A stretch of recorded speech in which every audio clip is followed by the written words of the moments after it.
Hello, everyone. Sorry, I had my sourdough kind of went up. It rose before I thought it would. I guess it's warmer than I thought in here because I came back from picking up Nani from work and looked in the container and it was, what do you call it? It was up. I had risen. All right. Sorry about that. How is Hello, Joyce. Hello, Carrie. Hello, Miss Joyce. Hello, Carrie. Thanks for being patient with me. All right. Share. Ooh, did we send Mike did we send Mike the invite? Let's see. Yeah, everybody share.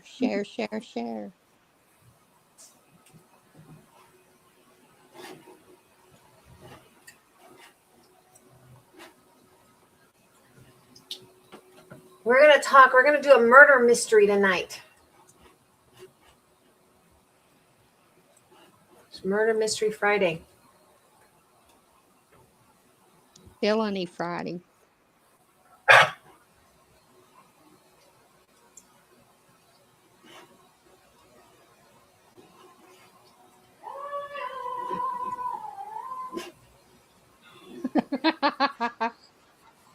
What's she saying?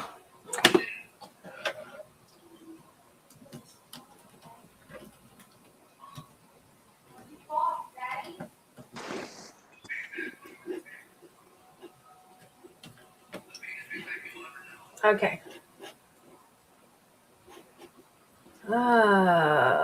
Thank you, Joyce. Oh, Joyce. Speaking of Joyce, before we start, I have one question. She's had this question in her mind all week. Yes. Since you stole your mom's car, we want to know, where did you go? She wants to know, where did you go when you stole your mother's car?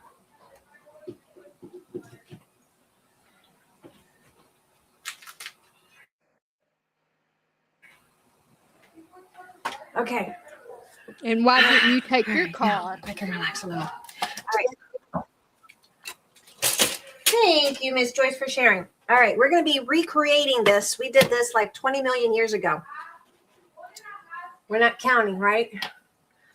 But we're going to recreate. It's been tucked away and whatnot, you know. Nice.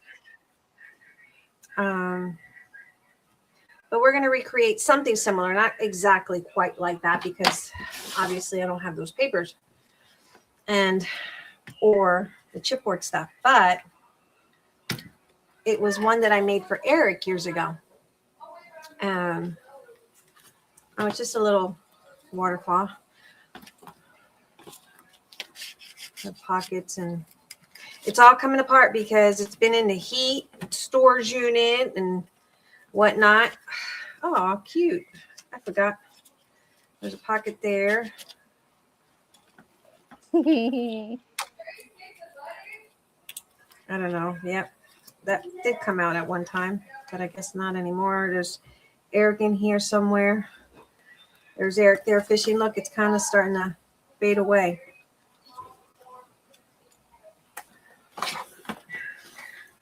And there's Eric again. I went to Knoxville, University of Texas. University of Texas. I was afraid. Oh, Tennessee. Sorry, I have not. I've slept like maybe 2 hours. I went to Knoxville, University of Tennessee. I was afraid my old car would give me trouble. I stayed 1 week. My mom ended up in the hospital. I'm not proud of. Oh, I'm sure it wasn't your fault. I'm sure it wasn't because of you, Miss Joyce. No, absolutely not. How have you guys been? Miss Carrie, did you work today? How's your parents? How's everyone? Has everyone had a good week? All right. So we're going to recreate this. So I've done it this way. We're going to use this Echo Park paper instead. and I've already cut everything out. I was ready until my sourdough decided it wanted to bulk ferment. And so I had to hurry up and get that taken care of before it went bad. Well, not bad. It would have been, what do you call it? I would be making focaccia instead of sourdough. Let's see. I need to cut my corners. Where's my corner chomper? Guys, don't ever move your craft room because when you do, you lose everything. Can't find anything. You can't find anything. Yeah. Wait.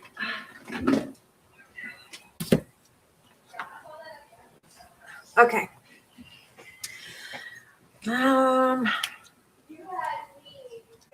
Although this is the stud, I don't think I want this one. I wanted more round. Do I? Let's see.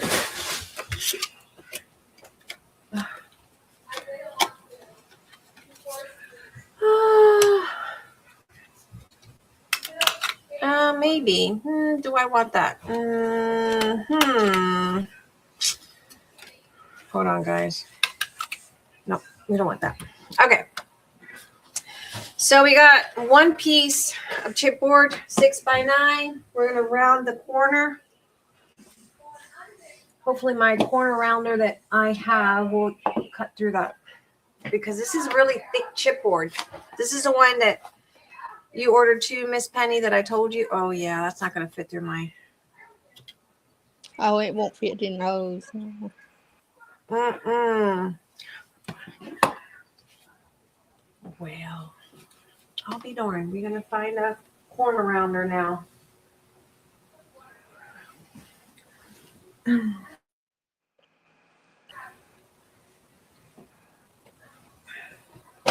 I moved my craft room around, guys, again for the 20 millionth time.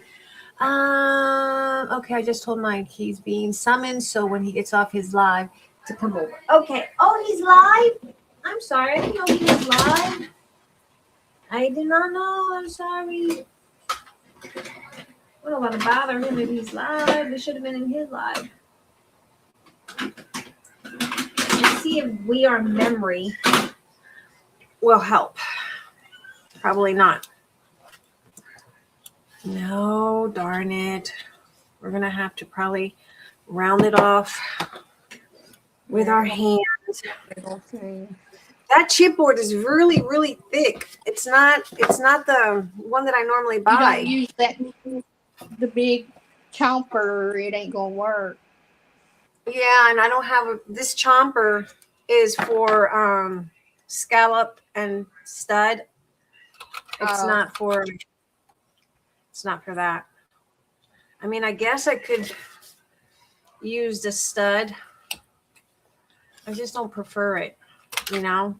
I guess we could do that. Yeah, we'll do that. But why not? You know, it doesn't have to be the same. But see, even this chipboard is thick for this. Yeah, but it'll do it. Yeah. This is really, really thick chipboard. It's not the one they normally send. All right. Then we have two pieces it's going to cover. It's also 6x9.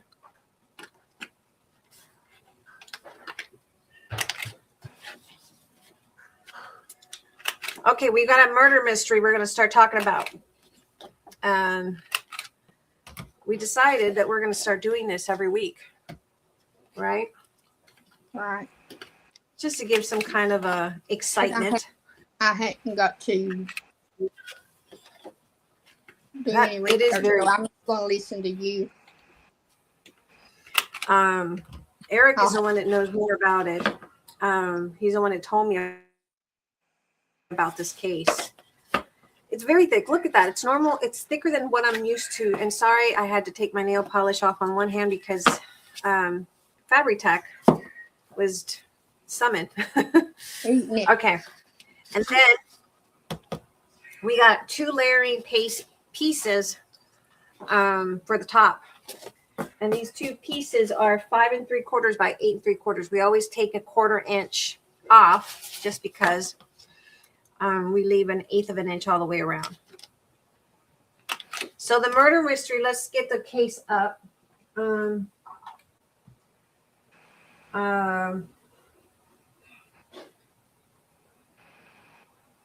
was one murder mystery that just came up. It was solved.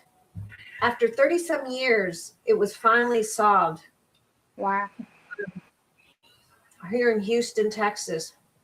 Wow. But today we're going to talk about Abraham Shakespeare. And he was born in 1966. And he expired in 2009. So, where did it based take off, place? What's that? Where is this taking place at? Okay, so it's taking place in Florida. And he was a garbage, one of those guys that pick up the garbage, disposal. Waste management. Waste management employee that went around picking up your garbage every week. He was not very educated. So let's go back to his occupation. Occupation was truck driver assistant. So he was an assistant.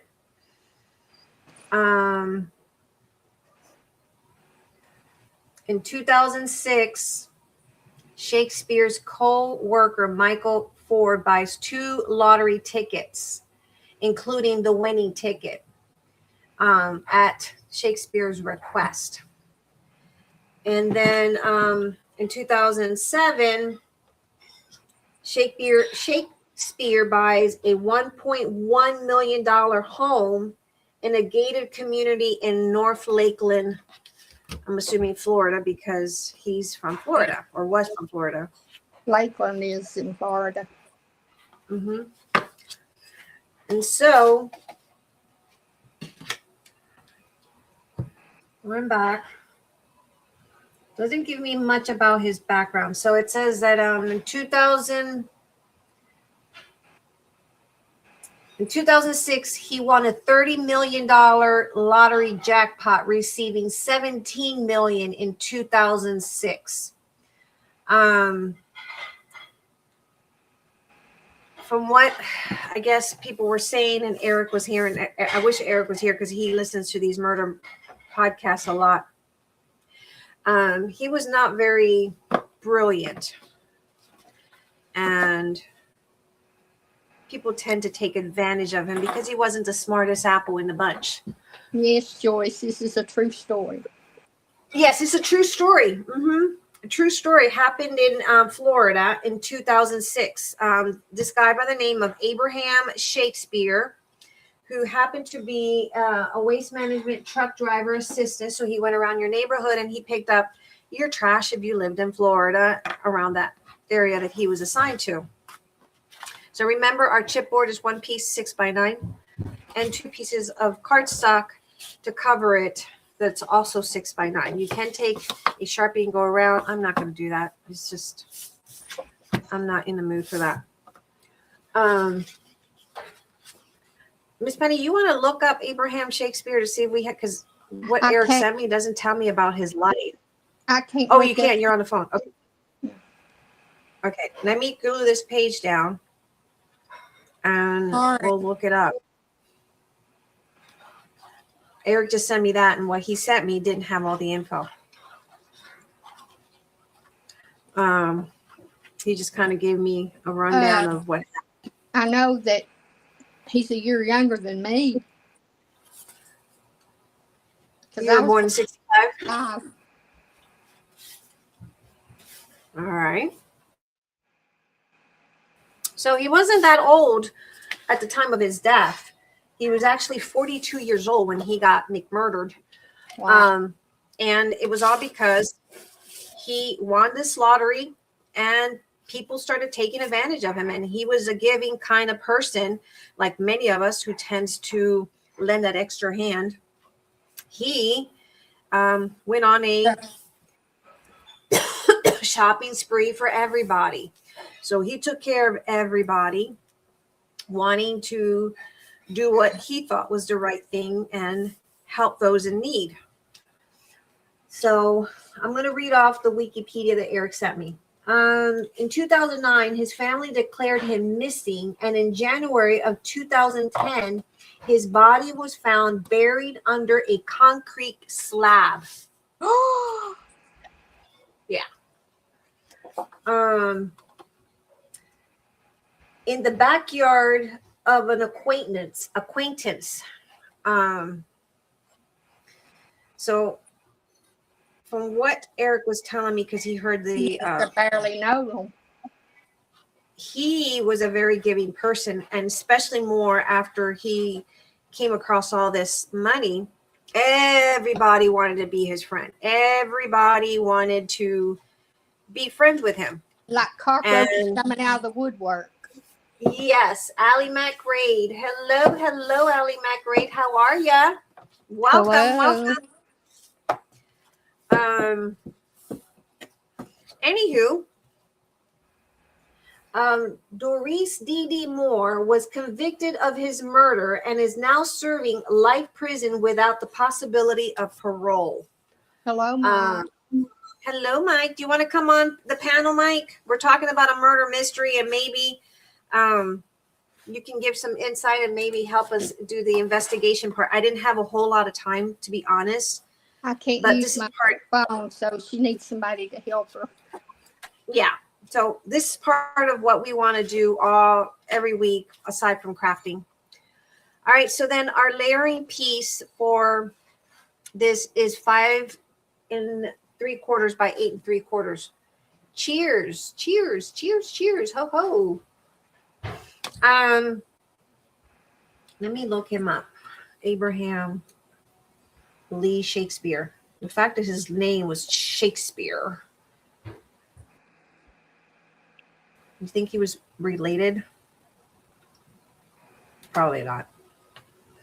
All right, I'm going to briefly show his picture. That is the gentleman that we're talking about today. Did you send Mike the link?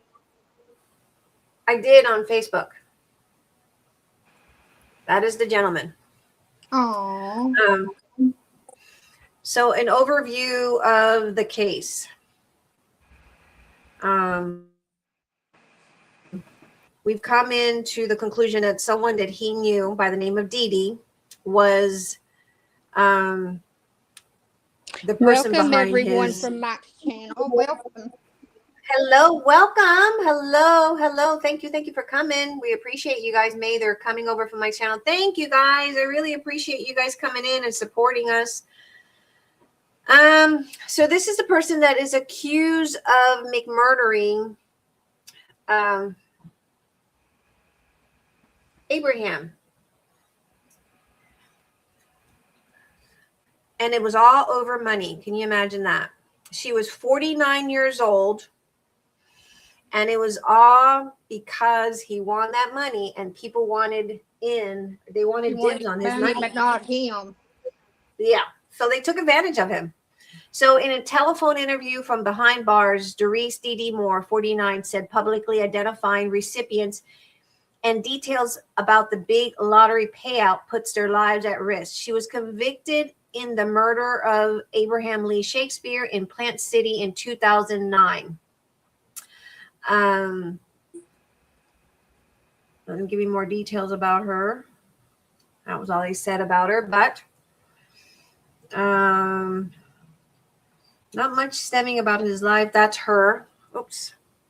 Imagine winning the lottery. It's your big day, and suddenly, your life is cut short because people become greedy and they decide they want what belongs to you.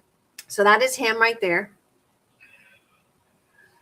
In a new 2020 episode, Unlucky Numbers, airing Friday, April 18th at 9 p.m. Eastern Time and streaming next day on Hulu. Well, I don't need to read that. You can also get more information behind the scenes of each week's episode. That's not important. The case captured national attention when Shakespeare, who won $30 million in the lottery prize in 2006, suddenly vanished. His body was found buried under concrete slabs in Moore's backyard. So in Moore's house, Dee Moore, they found his body. Hey, Aaron, how are ya?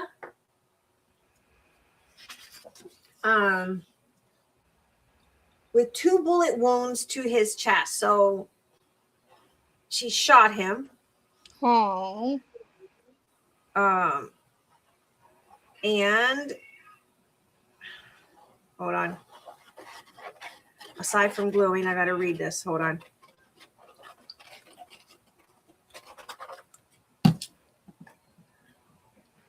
So she shot him in the chest. Before hitting the jackpot, Shakespeare picked up odd jobs around Lackland, Florida. He unloaded trucks, swept floors at barbershops. So he did odd jobs, just doing whatever he could do to get by. So imagine your luck. You win $30 million in the lottery jackpot. You think, those days of having to scrap around for money are over. And you think your life is going to become better. But boy, are you mistaken. He unloaded trucks, swept floors in barbershop, doing whatever he could to get by. After taking the $17 million lump sum payment, he generously became legendary in Lackland. Why? Why do you think he became legendary? Well, because he started to become Santa Claus. And he started to hand out his money like it was payday. And we all know, and I know that for a fact, that whenever you have money, everybody wants to become your friend. Or whenever you have something that others want, everyone wants to be your friend. I mean, everyone is all about you until the money's gone, right? Mm-hmm. Then they're no longer to be. You can't find them if you wanted to. Yeah, they're no longer there. The moment you no longer have that cash flow or whatever it is that they're looking for, they're done. They're over you.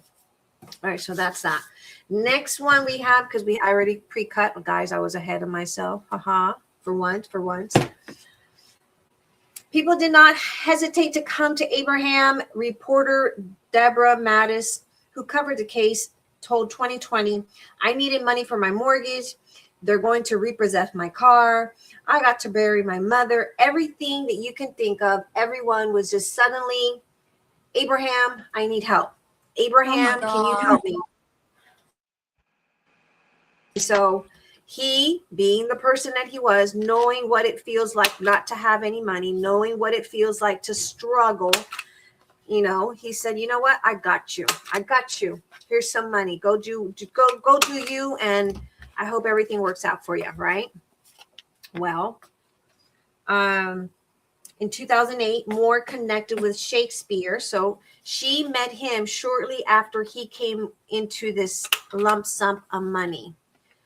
So it's not like 17 million was the payout. Yes, he took the lump sum. Is Mike in the back room? No, he's not. Okay. So in 2008, Moore connected with Shakespeare through his realtor. So he's out shopping for a house, and along comes this woman, and it's always a woman, right? It's always a woman. I know that's probably not a good thing to say that way, but the reality is she connects. Oh, sorry, guys. She connects with him through his realtor, and claiming she wanted to write a book about the rags to riches. Hey, Are look. you serious? Yeah, I'm serious. I'm reading it as I'm right here reading it. So she claims she wants to write some type of rags to riches about his life, about how he came into all this money, but he came from a broken family, a family that struggled, a man who was doing odd jobs just to get by. So she used that as a, as a way to get to him. Mm-hmm. And he, not being very smart, it's not so much that you're not smart. Sometimes we try to give people the benefit of the doubt, and that's happened to me a lot, where I've given people the benefit of the doubt. Oh, guys, I forgot. So the second layer of the chipboard is 5 by 7.5, 5 by 7.5, and we're going to cut 2 pieces of cardstock to fit it. That's also 5 by 7.5. And then we have a layering decorative piece. Sorry, I got my notes here my little handy dandy notebook. So we got one piece is 5 by 7.5. And then our decorative piece that goes on top is 4 3/4 by 7 1/4. Okay.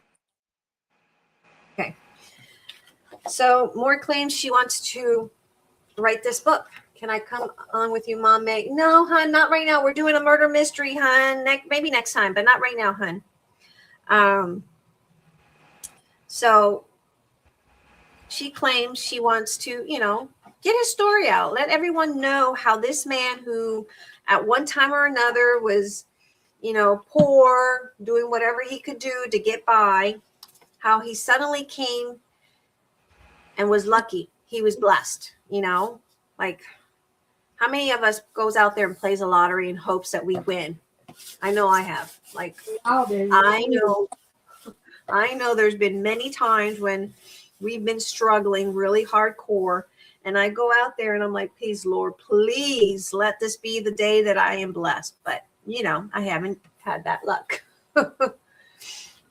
So, just haven't picked the right numbers. You got to be really good at that, I guess. I've never been good at that. Okay, so this layering piece. There is a science to it. I'm sorry, what's that? There is a science to it. There is. There's some kind of, there's one guy that he's kind of figured out how you can win it, but he does some kind of mathematical equation, scientific thing. No, I'm not that smart.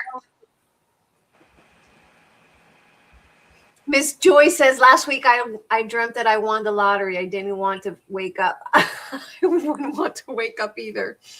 I wouldn't want to wake up. Okay. I think we're going to go this way and this way. Or maybe, yeah, this way. That way. Mm-hmm. Anyway, so you just need one piece. They're doing good, Aaron. So More claims she offered to help with Shakespeare growing financial complication. Wait a minute. At the time, More owned an American medical professional nursing staffing agency. So she wasn't just, some random nonchalant person. She had a business, but it wasn't like, it was a nursing staffing, medical professional staffing agency. So not like she was some type of journalist or anything like that to write a book, right? Right. It was just a staffing agency, I'm assuming. And people close to Shakespeare said she came across as a successful business person. So she came across that. But something I've heard, there's a lot of scammers, and I'm not saying this just, there's scammers all over the world, but I've heard of a lot of business scams in Florida. A lot of people that open up like LLCs and corporations in Florida, and they're not legitimate. So anyway, More claimed that she offered to help with Shakespeare growing financial complication. I guess a man who went from being rags to suddenly having all these millions of dollars. He didn't know how to manage that money. And, you know, that probably happens to a lot of these people that wins the lottery. They don't know how to manage the money. And if you don't have someone who's, you know, one of those financial advisors, you can literally make the wrong moves. And it's happened to a lot of these people that won the lottery, not just Abraham. I mean, unfortunately, Abraham came across a scammer who murdered him and took advantage of his lack of not knowing better. How did he get his money after murdering him? That's what I want to know. Well, that's what we're going to get to. We're going to get to that. So, okay. Go ahead. I'm too anxious. I know. Eric is probably like, I'm waiting for Eric to get here because he really knows. He knows the story because he's heard it. Okay. And I heard this story. I've heard the story, but I really didn't get, you know, I've heard it in news, but I really didn't dive into it. Yeah. BS. You already are the lottery because you're alive. That's true, Mikey. That's true. Very true. We did win the lottery. I always say that every day. I won the lottery. I'm rich. I'm a millionaire. I'm rich. I'm a millionaire. You know, if you manifest it hard enough and desire it hard enough, it could become true. Right. So anyway, she claimed that she was going to try to help him, you know, with his complicated situation of how to manage millions of dollars and how he was going to suddenly, you know, either invest, how not to probably overspend, how not to give money to people that, you know, when you become, and that's part of, they say that when you win the lottery, to keep it hush hush because everybody is going to come from the woods and try to claim a piece of the pie, right? So they always recommend that you try not to Load it. Yeah, not to make it so public, I guess, because of a lot of the stuff that's happened in the past. Anyway, according to Mattis, Moore soon became she started to collect money from people who had borrowed money from him. So she was kind of like his little pimp, or not his pimp. How would you say that? She was his, how would you say that? She started to go after the people that owed him money. Oh, So if he, yeah. So she was going to be his debt collector. So in other words, people would borrow money from him. So yes, that's exactly the word, his debt collector. She was going around, you know, knocking on people's door. Hey, Abraham borrowed money to you and he wants his money back, you know. And anyhow, Joyce, of course, it's no matter your luck.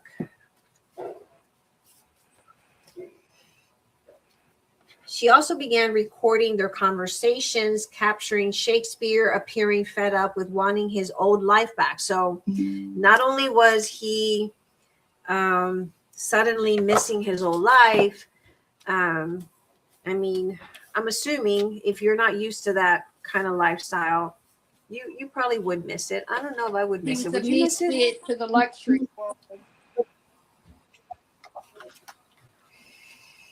He was a what? He was a misfit into the luxury world. Yeah. So, you know, I don't know. I mean, I guess if you come into that kind of money, and you've never had it, obviously none of us has had that opportunity to say, oh yes, I'm a millionaire. And I guess the same could be for whoever at one time or another was raised in luxury. And if, you know, you lose it overnight, I guess you would miss your old life, right? I mean, I would. If I was used to living a certain way, that suddenly I'm going to miss it. But, you know, people who doesn't have money, and all of a sudden they come into this huge amount of money, you tend to forget oftentimes where you came from. And that's like that story, don't forget where you came from. And he started to miss his old lifestyle. He started to miss the way life was. Maybe it was more simple because he knew that people were more real than now that he had all this money. Everyone tended to be fake around him. Everybody wanted to be his friend. Everybody who didn't like him before, probably all of a sudden they like him, you know? And do you think that maybe he sensed that he had a fear inside him of her? Of her? Of Dee Dee? Yeah, he could have had that inside fear of her. Maybe. I mean, but you know, you're always. So this one here is 5x7, your chipboard, and then you need 2 pieces of cardstock that's also 5x7 to cover that chipboard. I don't know, because you know sometimes we try to give people the benefit of the doubt, and I know, you know, that's me. I've always tried to think the best of everyone, and I think that everyone has the best interest for me, which is not necessarily so. So maybe not. I don't know. It's kind of hard to say if he trusted her. I mean, obviously he trusted her, that she was managing his money and making all these decisions, and suddenly she's his there's another word, not his debt Wonder collector. if they was romantically involved.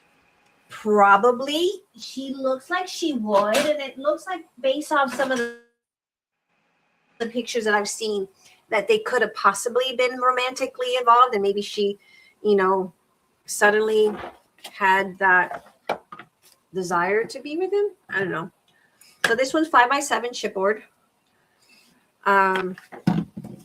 So she began recording the conversation, capturing Shakespeare's appearing fed up and wanting his old life back. She showed the police a video and claimed that Shakespeare ran away because he was depressed about constant demand for money. So she went around telling everyone he ran away because he wanted his old life back. He wanted to crawl back under the rock that he came from, and he wants to live his life like he did before. And for the most part, some people are like that. They're very humble. They don't want to. I knew a man who was a millionaire, a multimillionaire, and Ernie Davis, he never showed that he was a millionaire. He wore rags, like literally rags. He never let people know he had that much money on him. So, I mean, some people just prefer that. Some people prefer to be flashy and show the gold and the cars and the, you know, the expensive new toys that they buy with all this money that they've come across. Would you, Penny, if you suddenly won the lottery, what would be one thing you would do first? I would buy me a new car. You would? Yeah. What about you guys? What would you guys buy? I'd buy me a home. I think I would buy myself. You know what I would do? Me personally, I would make sure all my kids' debt is paid for entirely in full. I would make sure all my kids have a house. I would buy them a house, and I would put money aside for them. I would buy myself a house. That's what I would do. Would I tell everybody? I always come into that, you know, when the Powerball was like in the billions, and I went out and played it. I said to Eric, if we win, we're not going to tell anybody. New house and land and new car, donate to St. Jude. That's a good one. Great. What about you, Miss Carrie? What would you do? Okay, what do you guys think? All right, okay, we got to decide here. So we have that layer, this layer, Do we go with this one or do we go with plaid? I think the plaid is pretty. What do you guys think? Me personally, I would pay all my kids' debt, all their student loans, make sure that they're, financially stable, buy them a house, make sure that they have running cars, everything that they need is taken care of. My granddaughter's future is taken care of.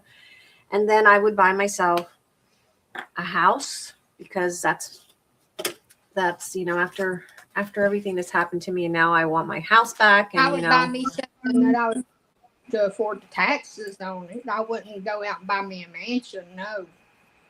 And I think, you know what? I'd buy me somewhere where at least I'd have a craft room. You know what? That is one thing that I've heard from a lot of people that, that I've read that has won lotteries.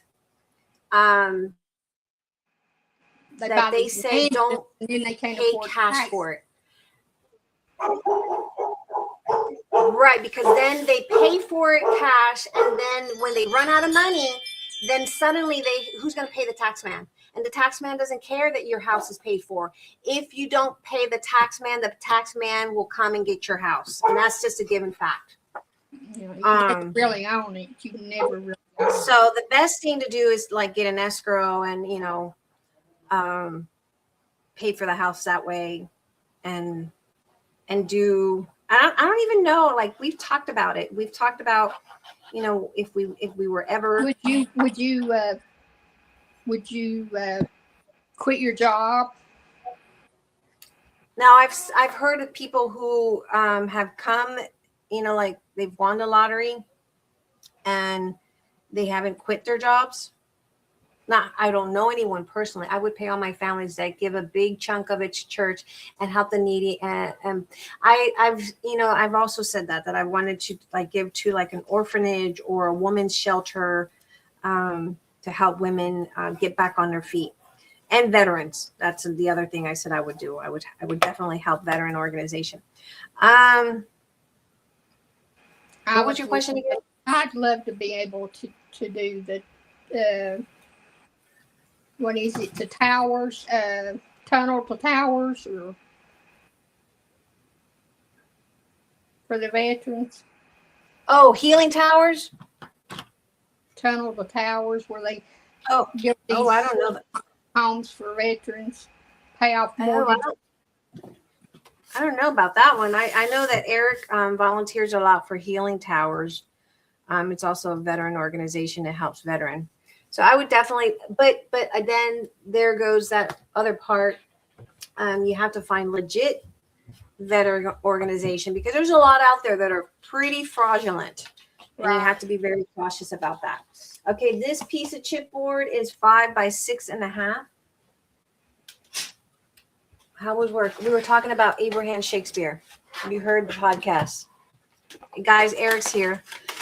So this one's 5 by 6.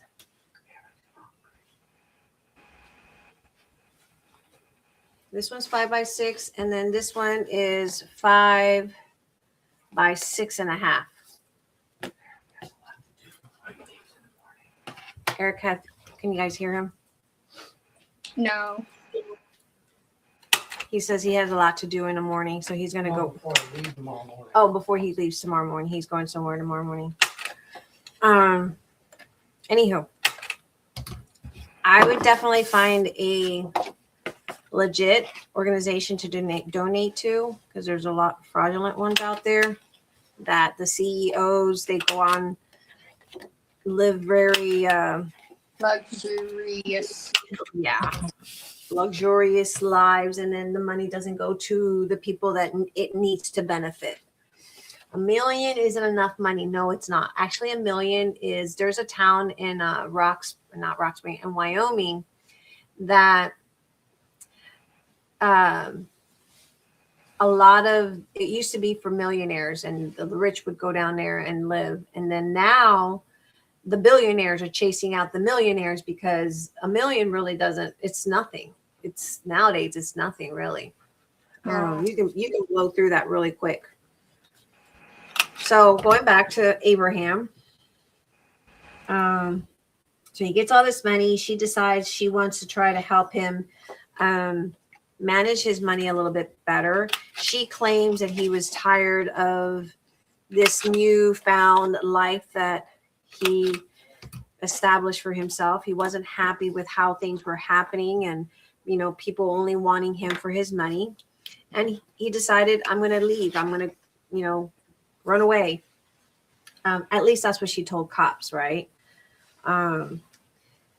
So after recording the conversation and saying that he was depressed, that his life was miserable, and now he needs to reevaluate himself and figure out, is this really what I want to do with my life? Now I have all this money, but I'm not happy. I'm not happy with all this money.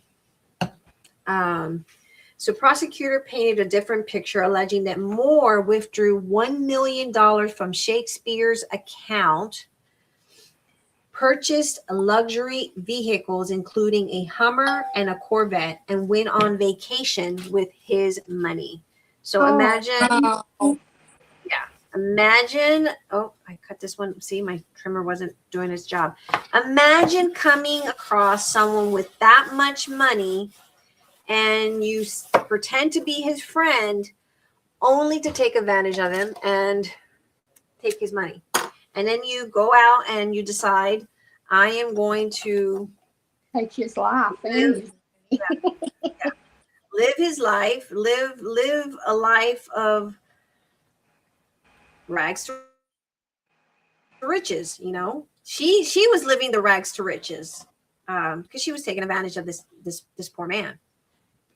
The investigation took a turn when authorities discovered that Moore paid Shakespeare's friend Greg Smith to make fake calls to Shakespeare's mother, Elizabeth Walker, pretending to be her son. So she was getting people to go out there and play with the mom and make her. It's probably, what it is? It's probably pretending, hey mom, I'm okay. I'm okay. Right. Don't look for me. Blah blah blah. Yeah. Right. I'm okay. And that happens a lot in a lot of these murder cases when one's missing. Someone pretends, they pretend. I don't know. I cut this one wonky. I don't know how I did that. They pretend to be trying to help them, but they really are not trying to help them. I need to cut this one a little bit. So anyway, they tried to trick the mom by pretending to be Abraham. Walker, who died in 2023, was delighted to hear from her son, but knew the voice was off. She called police and they traced the phone back to Smith, who later became a key witness in Moore's trial. So, I mean, who's not going to recognize your child's voice? Right. You are mistaken if you as a mother cannot recognize your child's voice. Even when they're sick. Even when they're sick, right? Like their voice might be a little bit off, but that's your kid. That is your kid. So the mom realized, okay, I'm getting a call from someone claiming to be my son, but it really isn't my son because the voice is kind of off. It doesn't sound like him. So I didn't feel right about it, but this is the mom. The mom said this. I didn't feel right about it, but I thought I was helping Miss Walker feel. Oh, wait, that was Smith. Smith said, I didn't feel right about it, but I thought I was helping Miss Walker feel better because she's been worried about her son. Aww. They were taking advantage of the mom who was worried about the son, not knowing where her son has gone to. Allegedly, he was depressed and he wanted to bail out and live his life that he had before, go back to whatever life he had before, I guess, doing odd jobs. So he thought, oh, I'm going to make the mom feel good and I'm going to pretend to be the son who's now missing.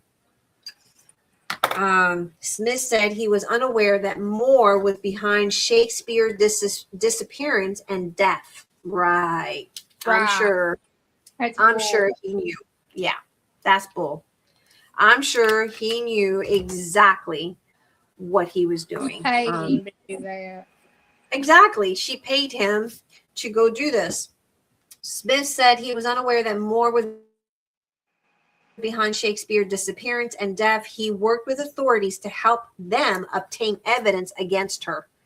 So do you guys think that he was part of this, or do you guys think that he just said, you know what, I'm going to become an informant and I'm going to become a law-abiding citizen and help the police solve this murder mystery, and this woman paid me this money, but I'm gonna turn her in. Do you think he was guilty, or do you think that he seriously did not know that she was part of, she was behind this murder? What do you guys think, guys? Come on. What do you all think? I What do you guys think? He could have really been trying to do the right thing. I don't know. I'm gonna have my dinner. I think he knew from the get-go. And he decided, I'm gonna save my hide. Well, yeah, he knew that if he didn't, he was going to prison. Right. So he decided, I'm going to turn her in and I'm going to save my hide. Joyce says, I doubt he knew she murdered. And I'm sure that you doubt he murdered him? No. Well, according to this article, she's the one that pulled the trigger. So we'll see. I mean, she's in prison right now and she looks very young. I doubt he knew she murdered. You think so? You think he didn't know?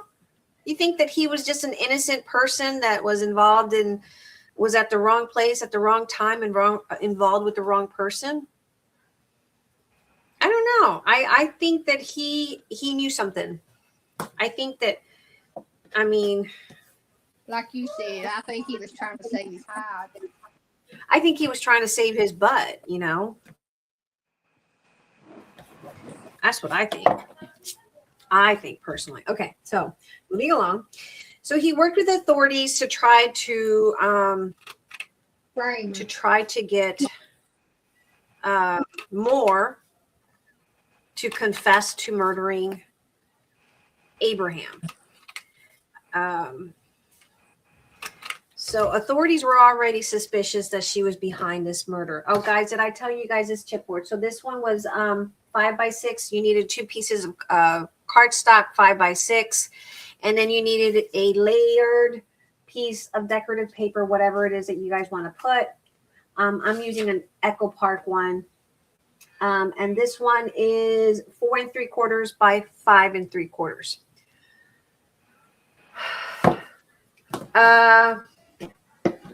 Yes, what, Miss Carrie?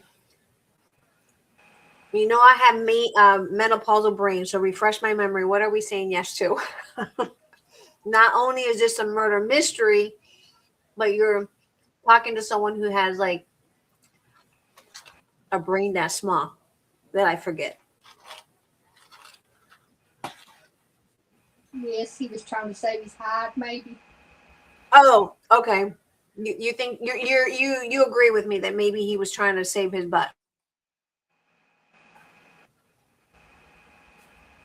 I'm sorry if I'm chewing.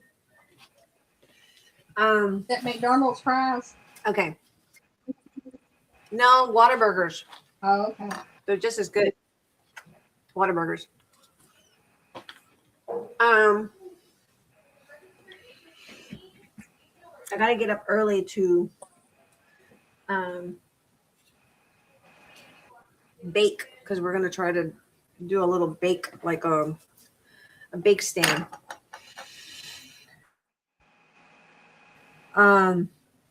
So I didn't cook dinner. All right, so Moore was convicted of first-degree murder in December of 2012. Despite serving a life sentence without parole, she continues to fight her conviction. She tried to appeal it 3 times. Wow. So imagine, winning the lottery, coming across someone who you think, for lack of better words, you think she's a legit person, that she's a professional because she has this so-called business, and you think she has a good heart. Just agreeing with you. Okay, gotcha. Okay. All right, so now we need another piece of chipboard that is 5 by 5.5. And then 2 pieces of cardstock that's also 5 by 5.5. And a piece of decorative paper to cover it. That is 4 3/4 by 5 1/4. So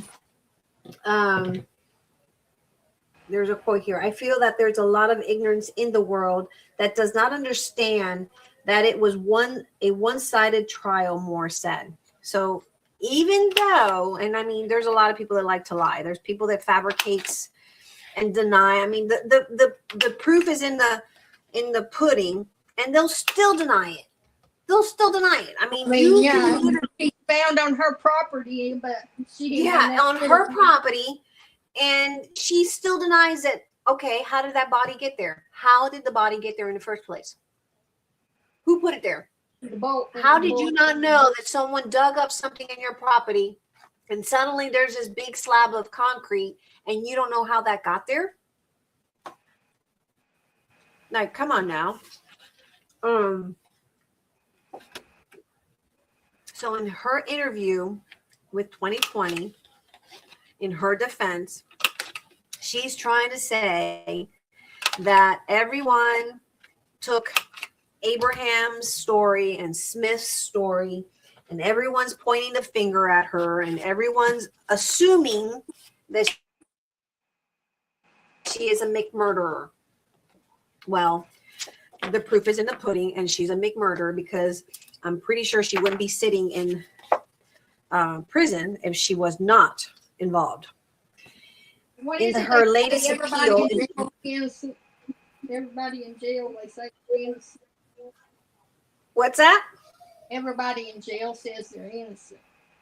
Oh yeah, everyone. I mean, granted, there are people in prison. There was one man that was just being interviewed the other day. He was sentenced for something, and he had done 30 years for a crime he never committed. And he kept saying, I didn't do this. And finally, he was released after 30 years. Imagine wasting your life away for something. I mean, it happens a lot where there are people. Yeah. There are people who have been wrongly accused of a crime that they never committed. And that's pretty sad. But here we have like a woman. They find the body on your property. Right. The proof is in the pudding.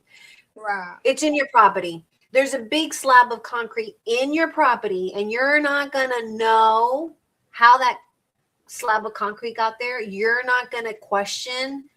You didn't see what was now. Right now, don't. I don't believe it. All right. So in 2023, Moore claimed corrupt investigators. Imagine, she's saying that the investigators were corrupt. How are they corrupt? In what sense? They're doing their job. They are doing exactly what they're supposed to be doing, investigating a crime that occurred, and the body was found in her property. It's just simple as that. And she had put up a guy to fake being him. I mean, if she saw something it's like someone goes to your property right now, right? Let's say, Miss Penny, you come to my property, and you come over, and all of a sudden you tell me, hey, do you mind if I plant something in your yard? I'm going to say, no, I don't mind, but what are you planting, and why can't you do it in your house? Right? Like, you're going to question some parts of that. Are you not? Or I mean, at You're not least I going to would let hope. somebody come in there and pour a slab of concrete. No, absolutely not. I mean, it's kind of giving that, you know, she's trying to play that victim role, and she's blaming everybody but herself. And now she's in 2023, she's claiming that everyone was trying to accuse her of a crime that she did not commit. Well, I hate to say it. That's why they have a jury. Exactly. So she says, I have never heard of anything of this corrupt drug network involving Abraham Shakespeare or corruption within either of our department. Oh, that's one of the officers, police investigators, I guess, said. I've never heard of anything of this corrupt drug network involving Abraham Shakespeare or corruption within either of our departments, investigator Greg Thomas told 2020. So as much as she tried to tarnish the names of the investigators, it just shows that she's a liar. She's a con artist. That's exactly what she is, a con artist. She conned a man who was not smart enough to realize that this woman was conning him, that she wasn't probably, maybe her business was tanking, you know, or maybe she didn't even have a business. Right. Or maybe she didn't have a business like she claimed, or, I mean, although they did say that she did have that medical professional staffing agency, or maybe she just was always this way. I mean, or maybe she just snapped. I don't know. What do you guys think? Do you think she snapped, or do you think she was like that always? I think she was like that always. I think she was evil, yeah. I find it really hard to believe that you would change overnight. Like, personally, would you change with money? I mean, they say that money is the root of all evil, the worst out of people. It really does. But would it be enough to the root of all evil? The love of money, because there's some people who are greedy, that they would do whatever to get their hands on money, but not enough to murder somebody. Like, I don't think there's enough money in the world for me to go out there and murder somebody over money. Absolutely not. Like, I love my freedom. Hurt somebody, and I don't think I can sit there and murder somebody just because of money. The way I look at it, I wasn't born with it. And when you die, you're not taking it with you either. You're not, let's be honest, you're not taking any of that money with you. If you ever, you know, when the day comes that you have to depart, you might have a fancy casket, you might have a fancy suit, but as I've heard from a lot of people who are working like morgues, a lot of times what they do is they don't bury you with the gold that you have. Some of these morgues will take the gold and keep it. Right. So you're not going to be buried with your money. Your money's not going with you. So no matter how much you want to, you know, say that money's going to make you happy, money's going to be everything for you, the reality is you're not taking that money with you. So I don't think I would murder somebody over money, because at the end of the day, one, it's not my money, and two, I'm not taking it with me. All right. So the judge denied her request for a new trial. So she's been trying her best to get a new trial, and she's failed miserably. All right. So this piece is 5 by 4.5. 5 by 5 by, oh no, this one's 5 by 5. Yeah, this one's 5 by 5. And so this one, you need 2 pieces that are 5 by 5 and 1 piece that is 4 3/4 by 4 3/4. I love the way. What's that? I love the Whaleys. Oh. So yeah, I think it's pretty sad that, everyone probably at some point or another in their lives, they wished they could come across that kind of money. But imagine winning it only to enjoy it. Because, he died when? In 20, he didn't have it. He didn't get to enjoy it much. He got it, and then suddenly, so Misery. and she's not that old. He didn't get to enjoy it at all, because everyone wanted some of that money. And she's a very pretty lady. She's not look at her. She's very attractive, I think. They're supposed to give the deceased jewelry back to the family. Really? I've heard a lot because I know someone who worked at a morgue. She could be prettier. She could make herself pretty.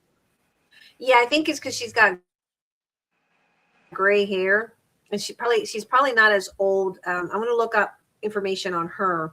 So he only got to enjoy that money for what, 3 years? 3 years. He won it in 2006, and then he was murdered in 2009. Wow. So he didn't get to enjoy it much. All right, let's see who she is.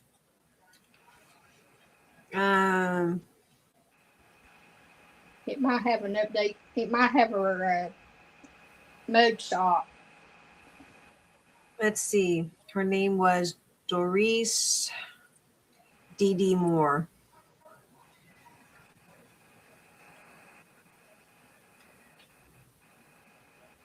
So the last time she spoke to ABC News was in just last year, not even a year ago.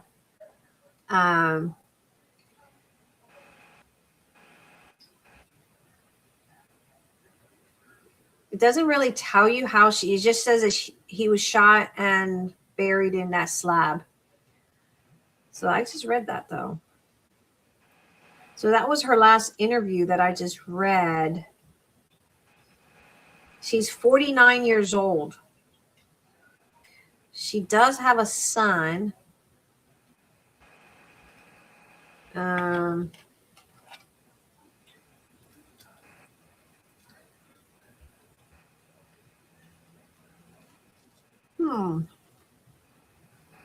Well, there is no release date. She got life in prison. I can't play that one. Wonder why they didn't give her the death penalty. No, she didn't get the death. She just got life in prison. I hate when you have to, in order to read an article now, everything, all the news. You have to pay. You have to pay to read it. It's bull.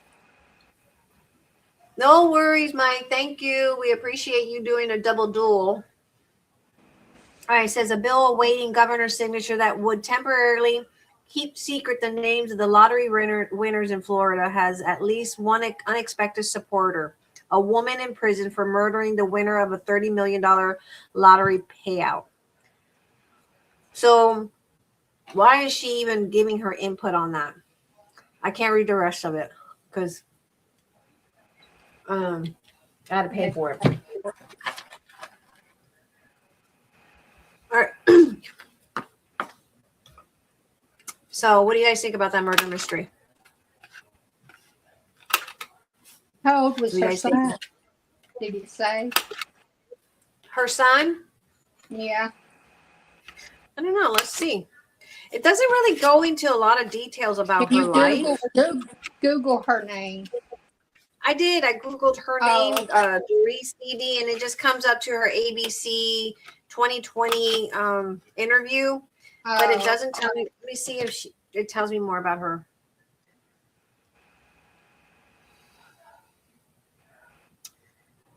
Let's see. Reddit has true crime. 42-year-old Abraham Shakespeare was murdered by his financial advisor. Oh my God. Imagine that. As soon as the money flooded into Shakespeare's bank account in November of 26, so too did attempts to take it from him. The following day, the friends of Shakespeare had originally given $2, asked to buy him the ticket, came to his house demanding $1 million. So he got the money from someone to play the lottery, and even those people were asking him to, pay back. What kind of friends are you? Right. Oh my God.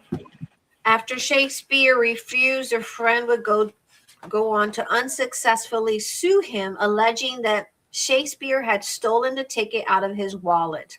Wow. Are you serious? Yeah. It says, that guy used to be a real good friend of mine, Shakespeare said. If he only waited, I would have given him $250,000 easily. Prior to becoming a multimillionaire, Shakespeare had worked as a truck driver, a garbage man, a dishwasher, and a number of casual labor jobs over the years. He had a past of his own, having been sent to prison twice for a range of offenses, including assault, trespassing, and theft. So he had a history, but that doesn't mean that he deserved to die. That doesn't justify what she did to him.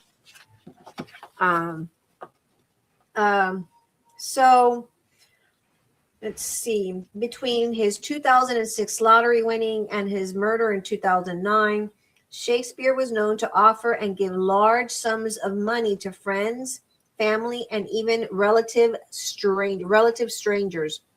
He gave his stepfather $1 million. He gave his stepsisters $250,000 apiece. He paid off $185,000 of mortgage for a friend. He paid off $60,000 of a mortgage for a man whose last name he didn't even know. So he's paying all these people off, and some of these people he didn't even know them.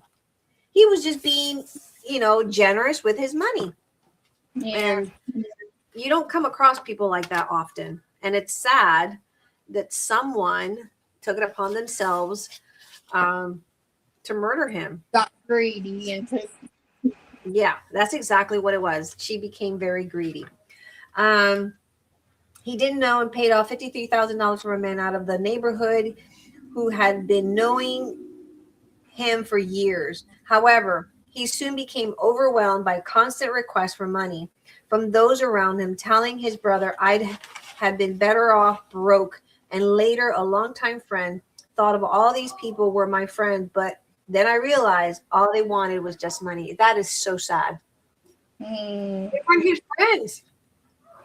They were not his friends. Especially when he realized it. Yeah. And that's sad. That is so sad that, people were just using him. It's a sad thing. I hope my chewing doesn't bother you guys. But I haven't eaten all day, so I'm sorry. But people you should never tell anyone that you have money. That is very true. That is very, very true. The moment you tell somebody that you have money, everything changes. I know. Everything killed over $20. People do the most bizarre things just for money. Just for money. Let's see. Shakespeare would meet the woman who would eventually kill him after his generous donation. In addition to homes, cars, and other items he had bought for himself, he left him with little of 17 million, reportedly 11 million after taxes he won from the lottery. So even though it was a $30 million jackpot, he took the lump sum. Ended up with 11. Wow. And he ended up with 11 because of taxes. Like Uncle Sam had to have his $6 million, because that's what the government does. That's over half, though. Yeah. The government just decided that they needed their fair share of whatever. Well, no, because he took the lump sum, and I guess when you take the lump sum, Cut it over. I don't know who gets. Yeah, who gets the other? Like, my question is, who gets the other? Like, if it was 30,000 and he took the lump sum, who got the other 13 million? He took 17 out of the 30. Who got the other? Is what I want to know. Who got the other money? You know, the other 13 million. The government. I'm assuming the state of Florida, probably. Or they put it in that lottery scholarship fund. Yeah, I think in a lot of these states, what they do is the state takes a good, you know, they get their portion of it. And that's where you see a lot where I stopped playing, because it seems like whenever there's like big pots of it, like a big drawing, California seems to win. But that's because California is one of the highest tax states. So of course, it seems like it's rigged. I don't know. I just kind of stopped playing because it just feels like it's rigged. I mean, yes, some people have rags to riches stories, but yeah, the government, yeah. I just It does seem like California wins a lot. They win a lot, and I think it's because they're one of the highest.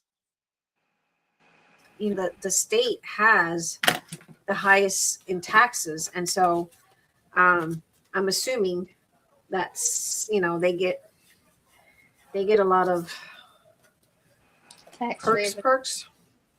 Yeah. All right, so going back, so Doris Dagon Dee Moore, who had prior conviction. Oh, here we go.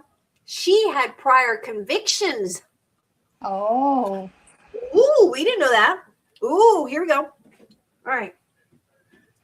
So Dee Moore, the alleged, and I'm going to say alleged because although she was, can you say alleged? Can you actually say she is an advisor? Yeah, the financial advisor. She had prior convictions for insurance fraud. Oh no. Mm-hmm. Prior conviction of insurance fraud after falsely claiming she had been kidnapped. Kidnapped and kidnapped and raped. She was kidnapped and raped. Y'all know what raped is, right? We had to use code words here. So she claimed that she was kidnapped to get insurance to reimburse her for allegedly stolen SUV. So she claimed that her SUV was stolen, but in order to do that, she said she was raped and kidnapped. Wow. So she wasn't an honest person. Right there. Right there, we know that she wasn't a very good person. She had an evil heart. Yeah. She had already knew what she was planning to do. She probably saw it in a newspaper that he won the lottery, and she decided, here we go. Premeditated. I got to meet this guy, and I got to get my hands on that money. Okay. Hold on. In an agreement over his $600,000 debts, Shakespeare and Moore has set up a real estate company, Abraham Shakespeare LLC, that would effectively transfer rights of ownership of all various real estate assets valued just shy of $2 million of the former to the latter. 2 months later, in December 2009, Shakespeare was reported missing. Upon being questioned, Moore told the police she had helped him to flee the country in an alleged attempt to avoid paying taxes and his ongoing barrage of requests for money. Wow.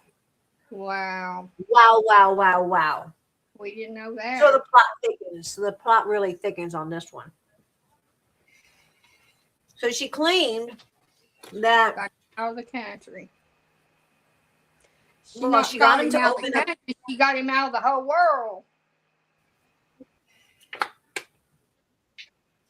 I think because he had bought a house. So she convinced him to open up this real estate firm, have this LLC, and he invested $2 million into this. And of course, that $2 million was going to her probably. They said that, yeah, that it went from the ladder to the. From former to the latter. Yeah. So it went from him to her, basically. It was just a transfer of money. She knew she was swindling money from him. Basically, she was a con artist. That's exactly her title. She was a con artist. Right. And she was used to this because, as we already heard and learned, she knew how to beat the system. She knew how to beat the system. She was an insurance. She did it with the insurance fraud. And now she's thinking, well, this man has all this money. I'm going to get my hands on it. He's naive. And yep. And he's naive enough that he's going to fall for it. And yeah.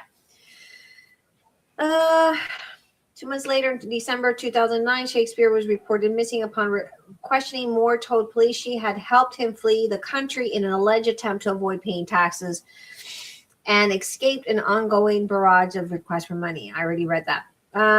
She would go on to make a number of conflicting statements, saying at different times that he had instead been killed by drug dealers, a lawyer, and her own 14-year-old son. She tried to throw, there's the age of her son. Oh my She tried to throw her 14. Who does that? Oh my God. Oh my word. Miss Joyce, I think he had a daughter. I don't know. I think he had a daughter. I think there was questioning about when I heard about the story years ago when it first came out.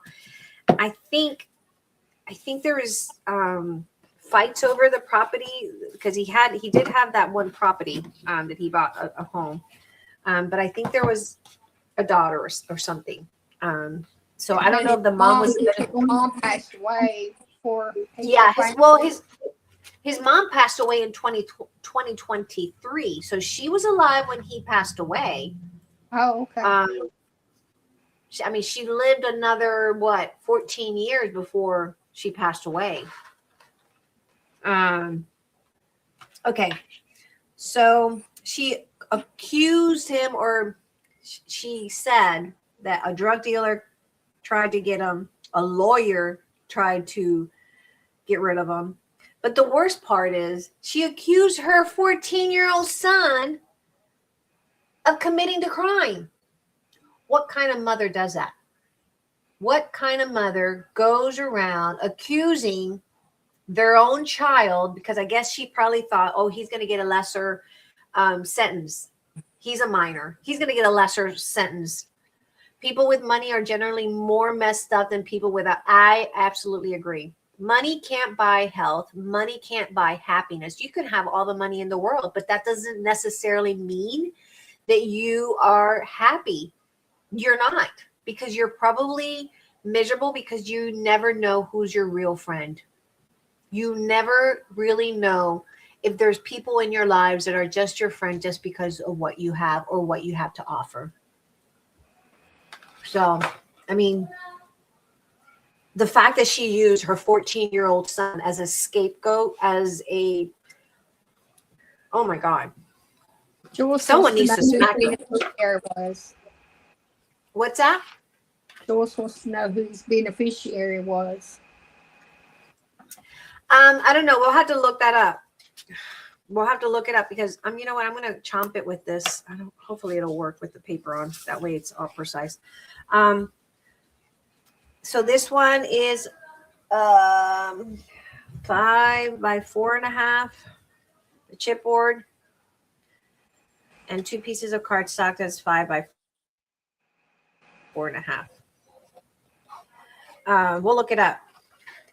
But my concern is, what kind of mother are you? We're here to protect our children. She thought on because he earth was would you- a juvenile that they would A do minor. it. Yep, that's exactly it. That's exactly it. Speaking of which, have you guys ever met or gone or lived with have you ever met, known of a McMurderer?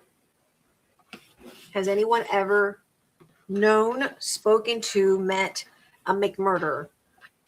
I don't know what that is. McMurderer, I'm just using code names. Someone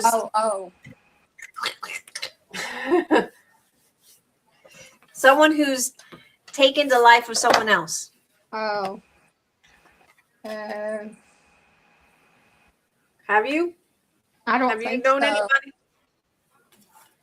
Have you ever known anybody I've accused? known people. Yeah, I've known people.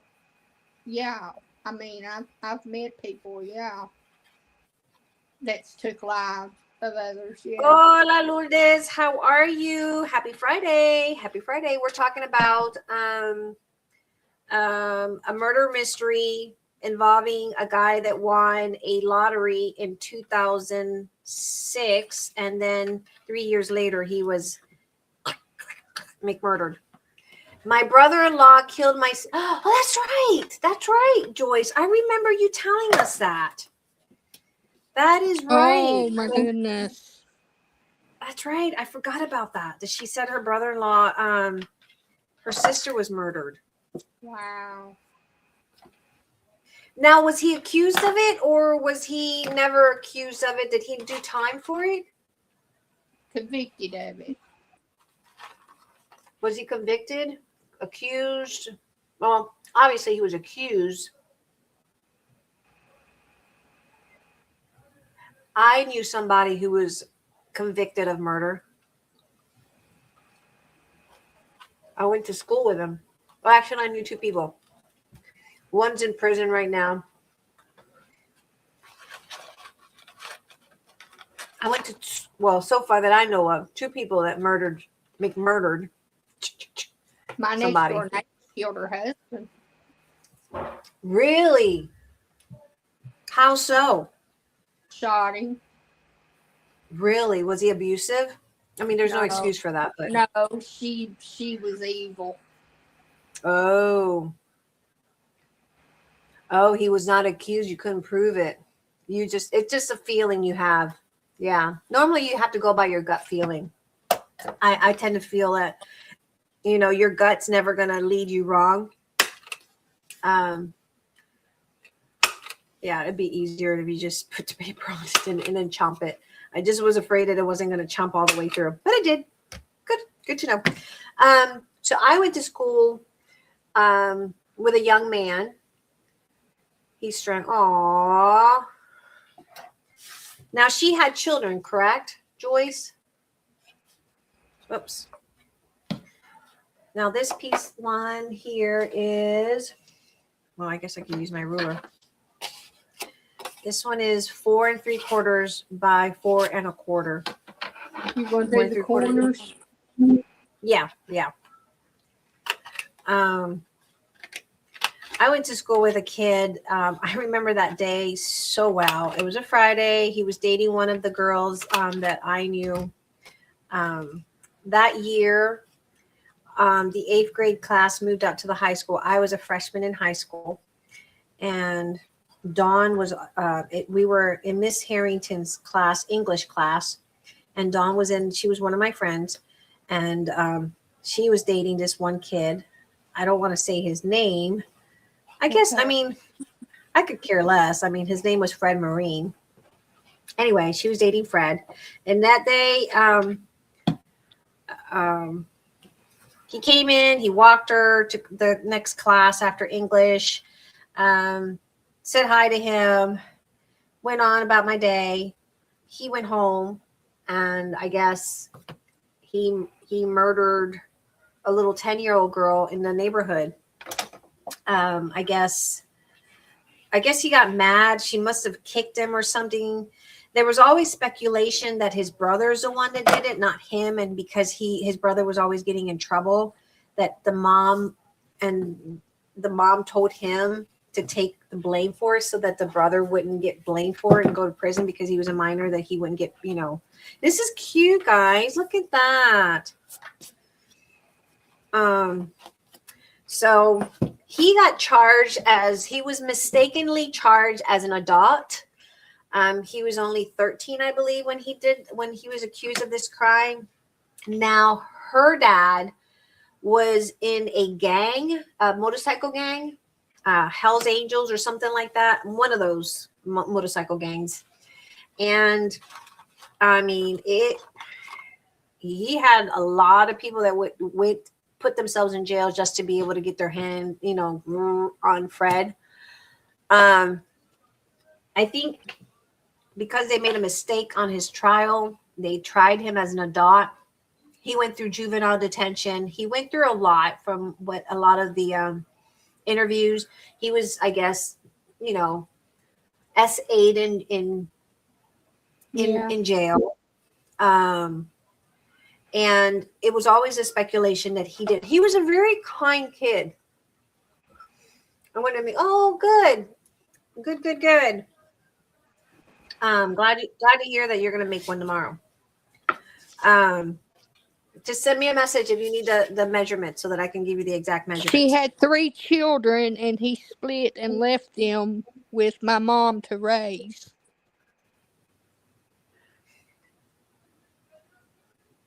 Wow. Aww. In Tennessee, I don't know if you guys that are from Tennessee, there is a guy who was a sheriff. And this guy, he made it a big deal that his wife was murdered, that they were on the road. And I think they were in one of his deputy cars, one of his, police cars or whatever. It came out to light, I think like 2 years ago, that he actually is the one, after like 30 years, it was determined that he's the one that killed her. Yeah. Made out like it was a drive-by shooting. I think so. I think they were like on the side of the road and he got the flat tire or something like that. Or something. But people really looked up to him. Like he was known for being a good sheriff, and people always looked up to him. He had a good reputation. And then it was determined that he was actually the person involved in the, the murder of his wife. So, yeah. So anyway, little Freddie, after several years of being in prison, after juvenile, they sent him to regular adult, regular adult prison. They determined, the state of Delaware, that he was wrongfully tried as an adult, that they couldn't try him as an adult. And so he was released. I think so. That name is very Buford. Yes. I believe that was the Sheriff Buford. Yes. He was, he had a good reputation, and then all of a sudden, Yep. And people looked up to him in society. I mean, he had a very They made a movie about it called Walking Tall. Ooh, I don't know. What do you guys think? Do we go with, oh my God, guys, this is a decision, but because we're not doing black yet, it kind of stands out. Yeah. We're going to do the windows. No. All right. So this is the last one. I don't know if I told you guys this one, but the chipboard is 4 inches by 4 3/4 is the width. You need one piece of chipboard that is 4 inches by 4 3/4, and 2 pieces of cardstock that is 4 inches by 4 3/4, and a piece of decorative paper that is 3 3/4 is the height, and the width is 4 3/4. Yes, Walking Tall as a movie is what Miss Joyce has said as. Right. Isn't that sad? It's so sad that someone would go through all these years with, everyone in the community thinking that you're this, this good person, and there's a murder walking among you, It's pretty sad. And I think they had kids. I think they had children. I don't remember why he murdered her. He murdered her. So he could go with her. I think there was something that she wanted to leave him. I think that was something to that effect. I don't know if I'm right. Y'all can correct me. But do you guys like this murder mysteries that we're talking about? You guys like the way this is? If you like what we've been talking about tonight, press 1 in the chat. If you like what we're talking about and you want more of these, press 1. Press 1 to let us know. Oh, I put 2 of the same papers. Darn it. I didn't mean to do that. That's all right. Joyce was 1.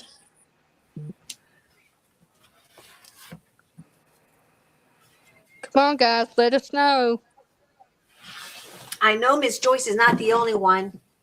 Carrie.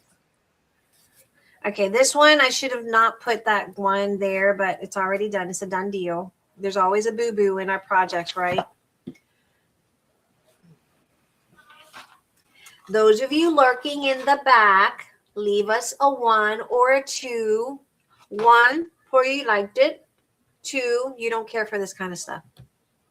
Miss Penny and I both like murder mysteries. My husband does too. He listens to a podcast on Patreon. And so, yeah. All right. Now we got to take our 2 rings. You need 2 rings, or if you don't have 2 rings, if you have your cinch, you could probably use it. If you have a cinch, I would probably do like a 1 1.25 inch on these. Oh, I didn't show you guys my little notebooks. I did decorate my little notebooks. The Nancy, yeah, that one's I was gonna say, I was ready. It was get ready to come out of my mouth. Oh my god! That one is a puzzling one. I think it's an I live it from daylight till dark, and May will tell you I do. I live it from daylight till dark. I'm so worried. It's so weird. It's so weird how this woman just disappears in the middle of the night, and with all the technology that we've got in America, they cannot figure out what happened to this woman. Yep. This one I use bigger rings, but I didn't have these rings anymore. So I'm probably going to have to order these bigger rings. I'm going to tell you the size of this one. So if you're going to make it bulky, because you guys know I like everything chunky, I don't have this lace anymore, this ribbon. That's from like 2016. George, it really looks like that way to me. I think it's his family. I think it's a family too. I really do. How can someone just disappear in the middle of the night? She is on a heart monitor. Or she has a what do you call it? Pacemaker. She needs her medication. Of all the houses they could have chose, they chose that one house. Her. Yeah, yeah. They chose hers. They knew exactly where everything was. And right. I think it had to be family in order. And it is jet black. Absolutely, you cannot see your hand in front of your face. There is no street lights. There's the neighborhood that she lives in there's no lights because they call it light pollution, and they've got it to where there's no lights. And I mean, it is jet black, absolutely jet black, and you cannot. I mean, you would run into cactuses if you didn't know where you were going or how you. Well, you know. I mean, I've lived in Arizona, and it's a very desert. Yeah, there's a lot of cactuses though. Yeah. But for her to disappear just like that and without a trace, that's the most bizarre part. That she's literally disappeared without a trace. Like it's like she just vanished like that. Like abracadabra, boom, she's gone. It's just, to me, I think it's an inside. Someone in her family's done it. Poor old Nancy. Poor old Nancy. Could you imagine waking up and seeing somebody like that beside your bed? Could you imagine the fear? I couldn't imagine. I just could not. Okay, we need to find a center point for this. I'm going to take one of these. So this ring here is 2 1/8. So if you guys can find those. Oh my gosh, Joyce thinks it's her son. Son-in-law. I think so too. No, son. She said son-in-law. At first, she thought it was the son-in-law, but now she's beginning to think it's her son. But the sister looked weird when they were interviewing. The sister looked weird. The sister really did look weird. I know. She wasn't grieving like the. No, like Savannah. Mm-mm. Yeah, like Savannah. The other case that I was really not fascinated, but it's not fascinated, but intrigued and was really searching was that one girl that got murdered. Annie is weird. Yes, I think she during that whole interview, she just looks like she was not. She showed no emotion. What normal? Yeah, wasn't a normal. Yeah, it's like it's like she like someone. She's numb. Who is off because not really numb, but like almost like she didn't care because she knows where this person is what I'm thinking, you know. Anyway, so this ring, like I said, I got it years ago and I may have gotten it at Susan's store and she's no longer in business. This ribbon, I don't know where I got it from either. Probably, where did I get this ribbon? It's a pretty ribbon. Damn, it's pretty. Wish I had more of it. I don't know. But it's 2 1/8. This ring. If you're going to put a lot of stuff in it, then I would suggest get that. I found these here, and these are 1 5/8. Okay, so there's that one girl that got essayed by her stepfather in Florida, and they think. Oh yeah. They think that the mom knew that what the stepfather. Right. She knew. She told her to go to bed with him. Yes, and there's speculation that she may have been. They've never released the autopsy, which is the weird part because there was speculation that she may have been pregnant. But they didn't charge him with double murder, so I guess. No, because I don't know. It's a weird case. The mom, the grandma, they all acted cold. The way the mom acted towards that. I mean, that was her daughter's birthday and she went to work. But you know what? They found that girl's shoe in her mommy's bedroom too. Oh, really? Right. Wow. That's one case that just as a mother, I'm just floored. It made me so mad. I mean, it absolutely made me furious that they did not charge the mother. No, the mother needed to be charged, and I think she's getting away with it because the girl's mother, the grandmother, she's got power within that town or something like that. She's like the big, I don't know, something to the city, and I think there's some cover up going on. I think that for sure. Okay, so we need to find the center point. Maddie Soto. Yes, Soto. Mm-hmm. Maddie Soto. What is going on with that case? I haven't looked it up because I think it had me so messed up. He pled guilty and took the charges. That's it. Oh, really? Yeah. That case had me so messed up. To avoid the death penalty. That was just a messed up case. What do you think about the Jake? I can't say the last name, but where she claimed that somebody hit her in the face and said "Hola" and kidnapped the little boy. Well, yes, that one was really. The dad pleaded guilty for murdering the son, but he hasn't told where the son's at, and she's still playing innocent, and she's going to take it to trial, and it starts in April. She literally is pleading not guilty. Not guilty. Are you serious? Yes. That is, as a mother, I mean, she's the other one that we had here, and they just started. Go ahead. Go ahead. I was going to say, I think it ought to be a law that if you take a plea deal to avoid the death penalty, and you take the plea deal, that you have to tell when, where, and how, and why of the victim. The body is. Right. Yeah, I agree. The other case here, 2 years ago, a young girl, I think her last name was Soto too, or really? I believe so.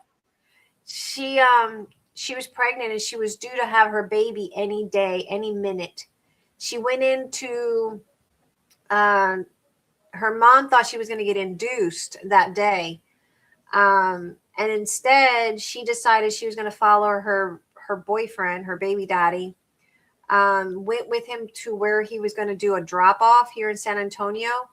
And they found the body of mother, boyfriend, and the baby. I mean, they buried the baby with her. But they just got, the young guy that killed him, it was drug deal. He just got life sentence. He just got charged, or not sentenced, not charged. He was already charged. He just got sentenced. Okay, so let's find a midpoint. We're going to go 1.5 in and 1.5.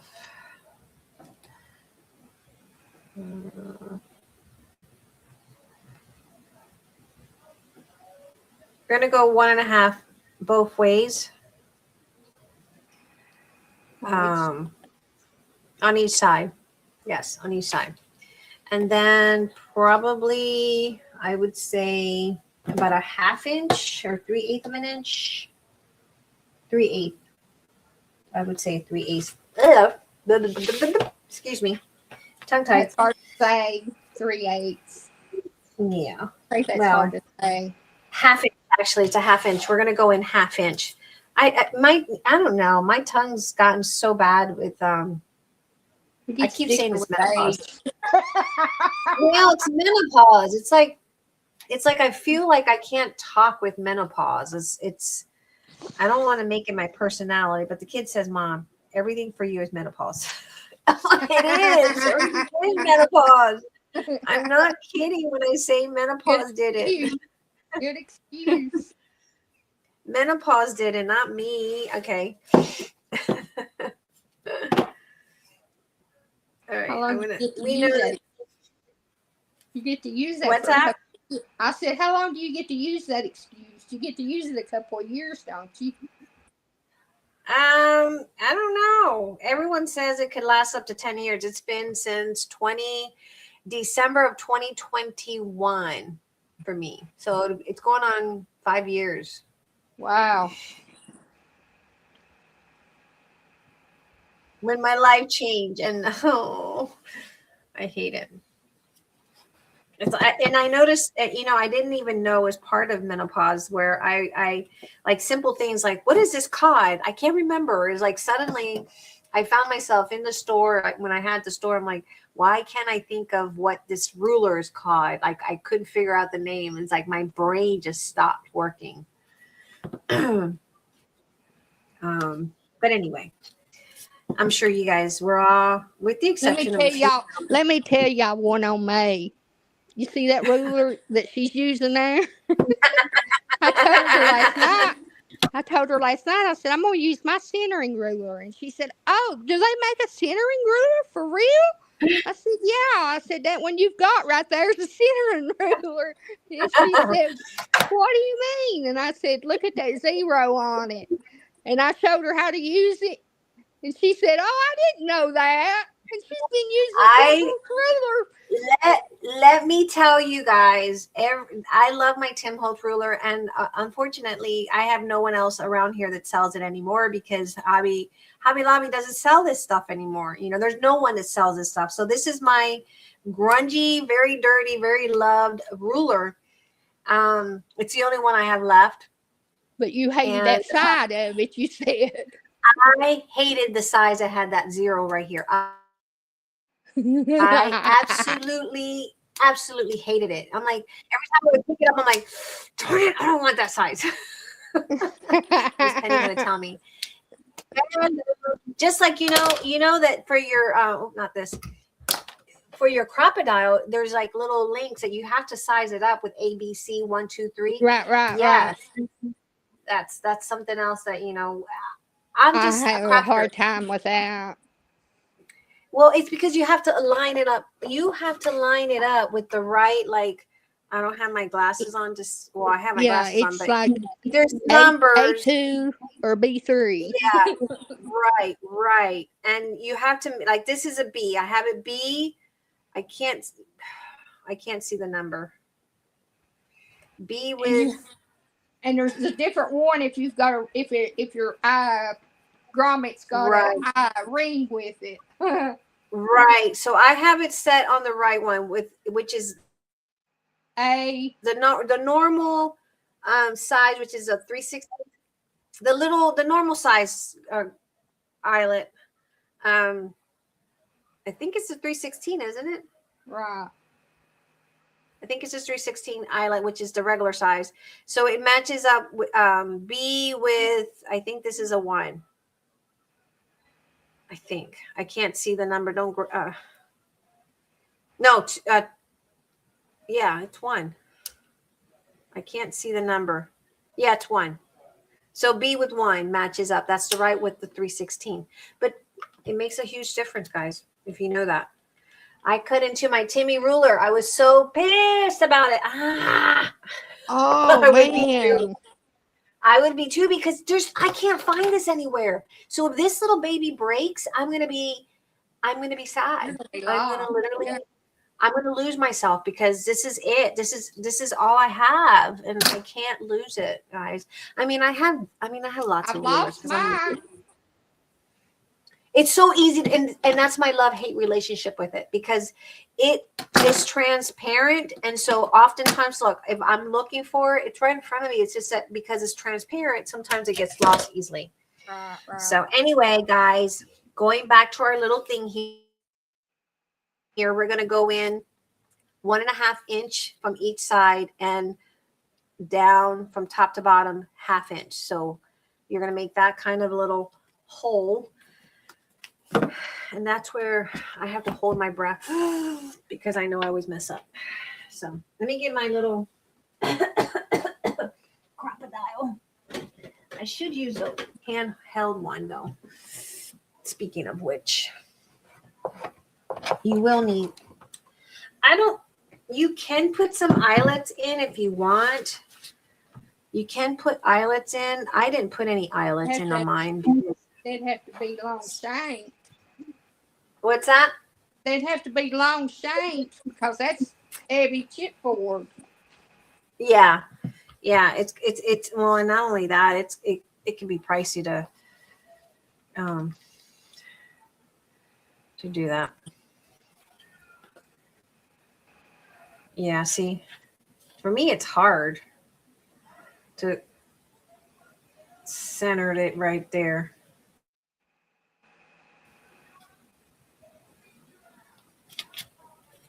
I never get it right. I can't look through that hole and get it centered. This is where I kind of like, hopefully I get it right.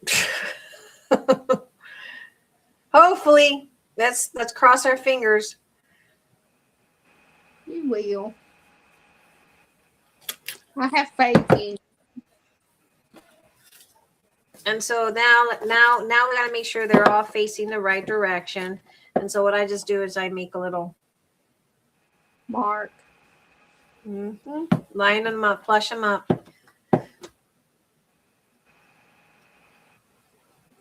Did you guys like our murder mystery?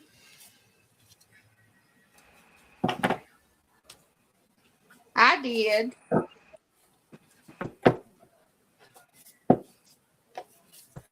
That is sad, Miss Carrie, because let me tell you, I would lose it because Hobby Lobby is not. They've gotten rid of Timmy. You can get it off of Ranger. No one's carrying Timmy anymore. Well, you can get it off of Ranger. Huh? You can buy one off of Ranger. I know, but it's not. I know, but it's not the same going into the store. I like to be able to go into a store and buy it. Yeah, I got mine off of Amazon, and I've lost it somewhere over on my bed in Kingsport. I would lose my mind if I lose my Timmy. I'm gonna have to order. I will have to order another one because the second one I've lost. The other love-hate is that sometimes, like right here, it's cracked. Right here, it's already broken. It's cracked right there. But sometimes the letters kind of the numbers wear out. Right. So it's almost time for a new one. Hot flash, hot flash, hot flash. Flash dance. I need to be in an ice box.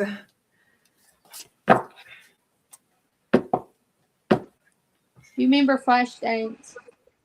Oh yes, I love that show. Jogging. The jogging pants. It was like sweat going everywhere. Yes. I'll be right back. I gotta go to the restroom. Guys, Miss Penny, whenever she goes live with us, afterwards, Miss Penny, make sure you take your time walking because she always have an incident. She bumped her head the other day, got a black eye. Literally a black eye.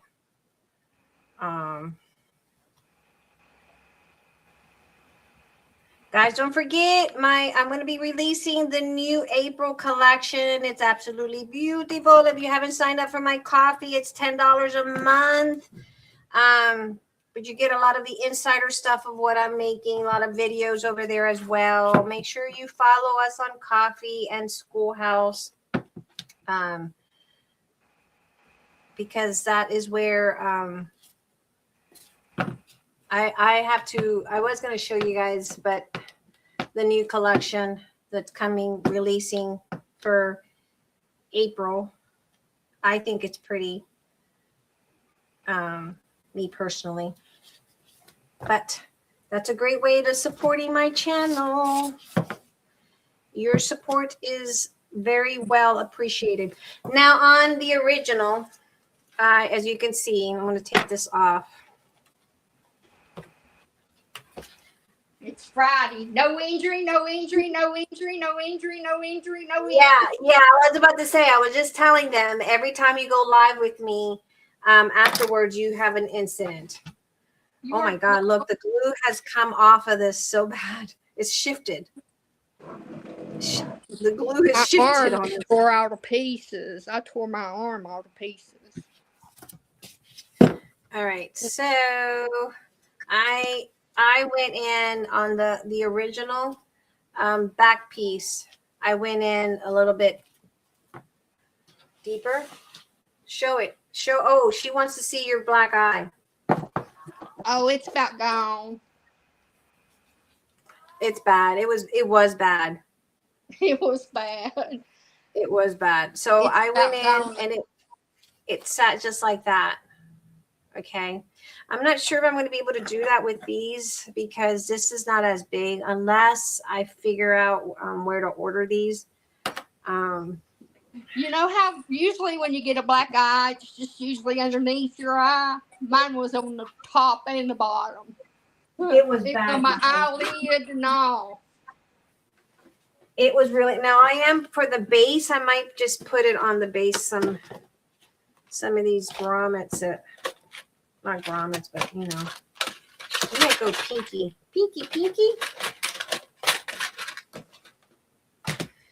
Don't forget, guys, I appreciate my ladies that are supporting me on Ko-fi. I hate to be a broken record, but that really does help. It really, really does help. Okay. Got some pretty collections coming in. Yes, the collection is very pretty. I have to say so myself. I have more coming. I'm probably going to be working on more, releasing more. I have a lot of secrets. Let's just say that. I have a lot of secrets. Miss Penny knows some of my secrets. I do? But you do. You didn't know it. She didn't know it. I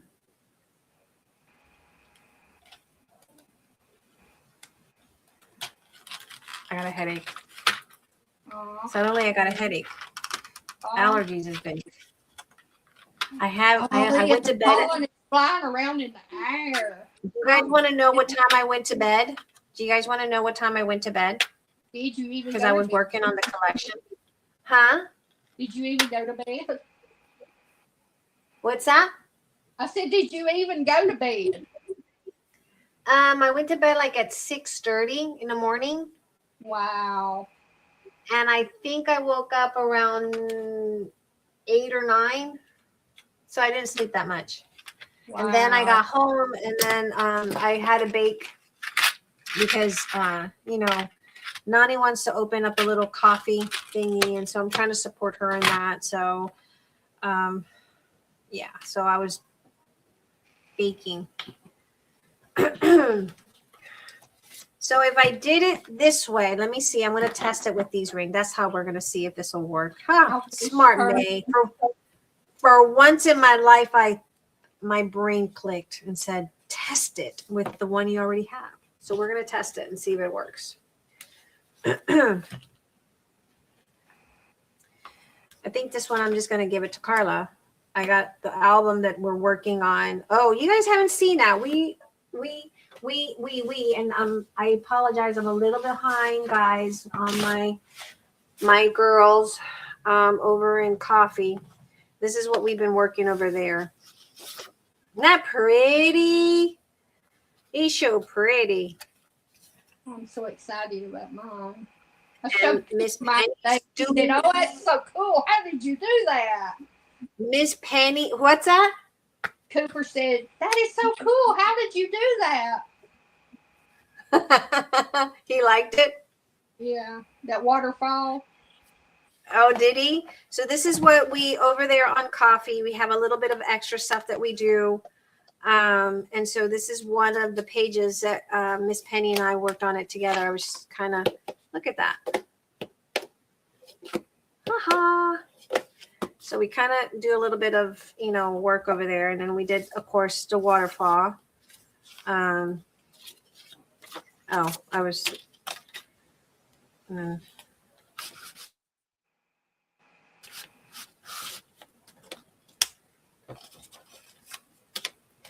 And we have that one. And then the last page is this one, which is just a little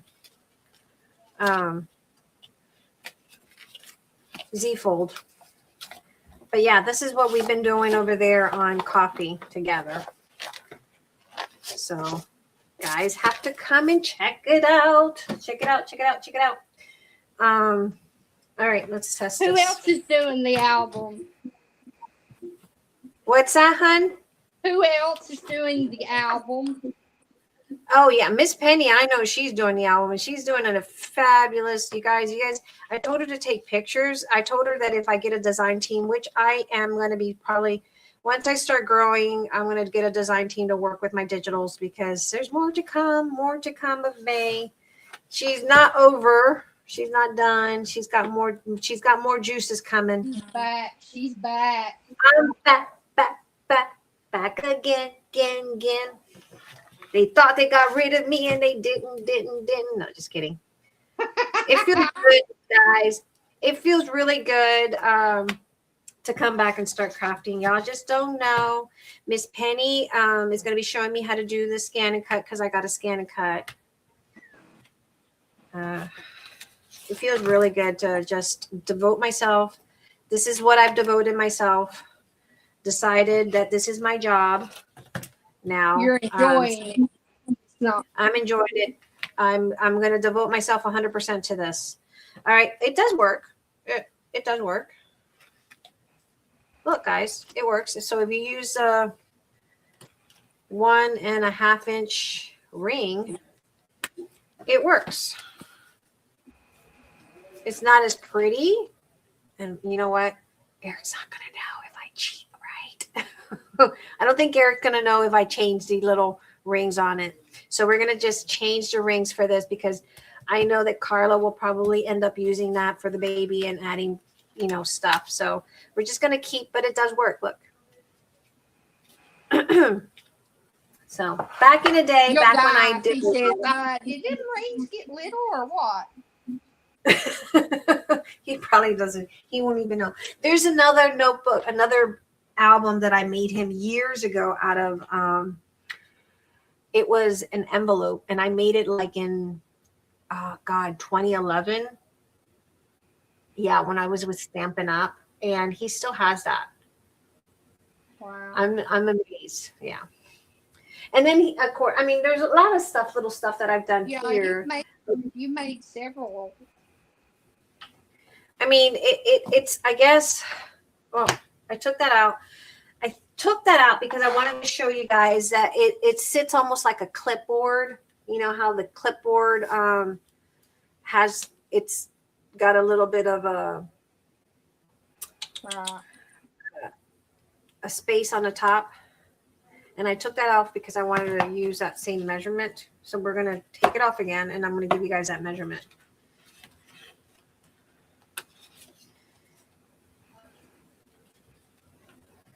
But yeah, Miss Penny, every time we go live, she gets up and falls.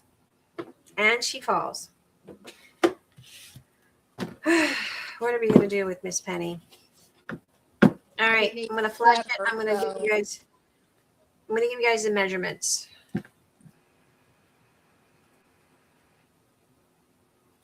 I'm burning up. Shoot. Are you burning from what? Fever or just hot? Just hot. I ain't got no air.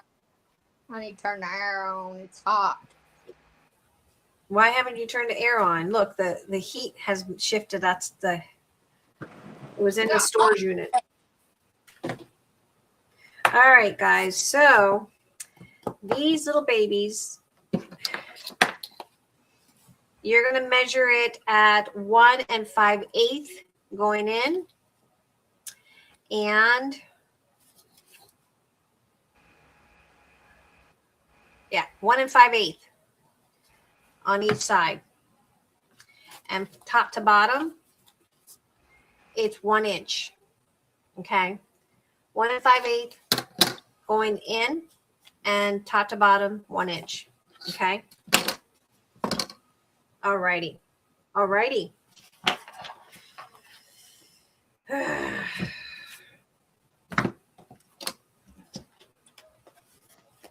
Penny, are you having hot flashes? Miss Penny. I had to go turn the air on. I got to get my other crocodile. I'm sorry. I had to go turn the air on. It was too hot in here. It was 75 degrees. Guys, you know, with all my D-stashes throughout all the years, this is one thing that has been with me through thick and thin. for many, many, many, many, many, many, many, many years. It's seen its better days. It really has. It's starting to get a little rusty there. Uh-oh. Yeah. Need to use it more often. I know. All right, so we got to get the B with the 1.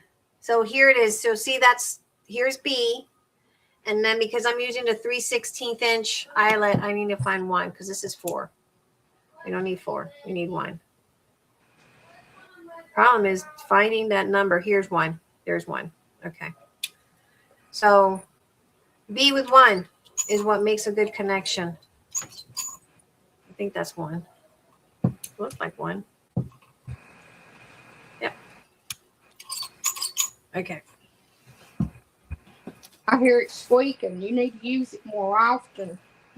It needs WB. What is that? W40? WD-40? WD-40, isn't it? Yeah, WD-40. It needs some of that. It's just like me. My like hinges are kind of squeaking. Like the Tin Man. Yeah, like the Tin Man. Like my hinges are starting to squeak. Oh, Lord. Oh, and I feel so much better. Oh, my gosh. I've been sitting here suffering.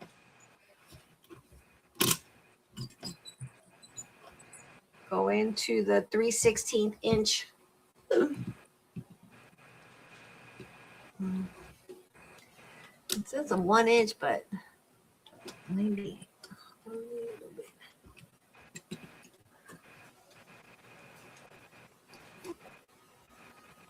It moves. It's so old. I think I saw a pink one.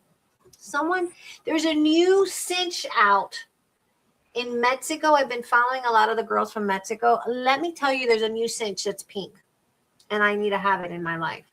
Oh. But at the same time, it's the universal cinch, so it has the different, because there's different cinches, holes that perforates. So apparently that one does a little bit of this and a little bit of that and a whole lot of nothing, I guess. I don't know. Hey, we never found out. We never finished the story. Going back to our story on Dee Moore. After dedicated forums looking into Shakespeare's disappearance rose to popularity, Moore would even eventually weighed in on the discussion, posting denials of criminal involvement of claims being in contact with them. So your craft room is teal. Oh, so this is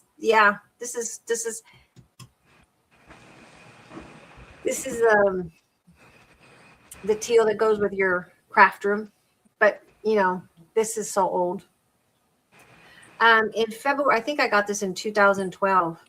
In February 2010, police were tipped off to the location of Shakespeare's body, which was found buried under a concrete slab in the backyard of Moore's boyfriend's home. Oh, so it wasn't her house. It was her boyfriend's house. Oh, my Lord. Hey, you got a teal and white one? I didn't know that. Wait, your crocodile is teal and white? I know there's an orange one, and I think there's a pink one that just came out. Determining that he had been killed as a result of 2 gunshot wounds to the chest sometime in the spring of 2009. The local sheriff office also reported a number of incriminating steps Moore had taken in the ensuing months. She had used Shakespeare's cell phone and sent text messages to his friends and relatives, posing as the man himself. So she was sick and that's so sad. She offered his mother a $200,000 house if she would lie and say that she had seen Shakespeare. Wow. Oh my God.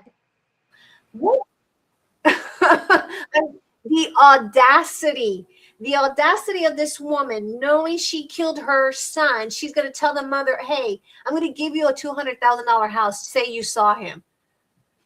Oh my God. But then that takes me back. Did he not buy his mom a house? Did he not buy? He paid everyone else's mortgage.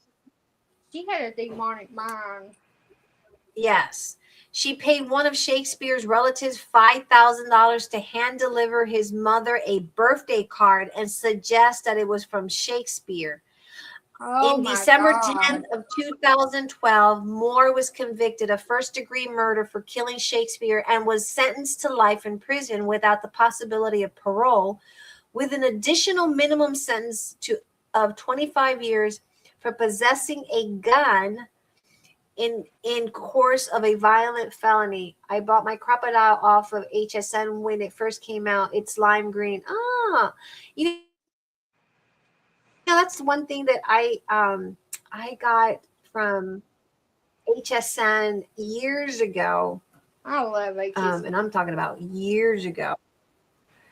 I know, but you don't hear anybody shopping from them anymore. I know. Like I got my Cricket from HSN. Like I don't like Cricket because of the membership, but I got my my Cricket from HSN. I like it because you can make payments. Yes, you can.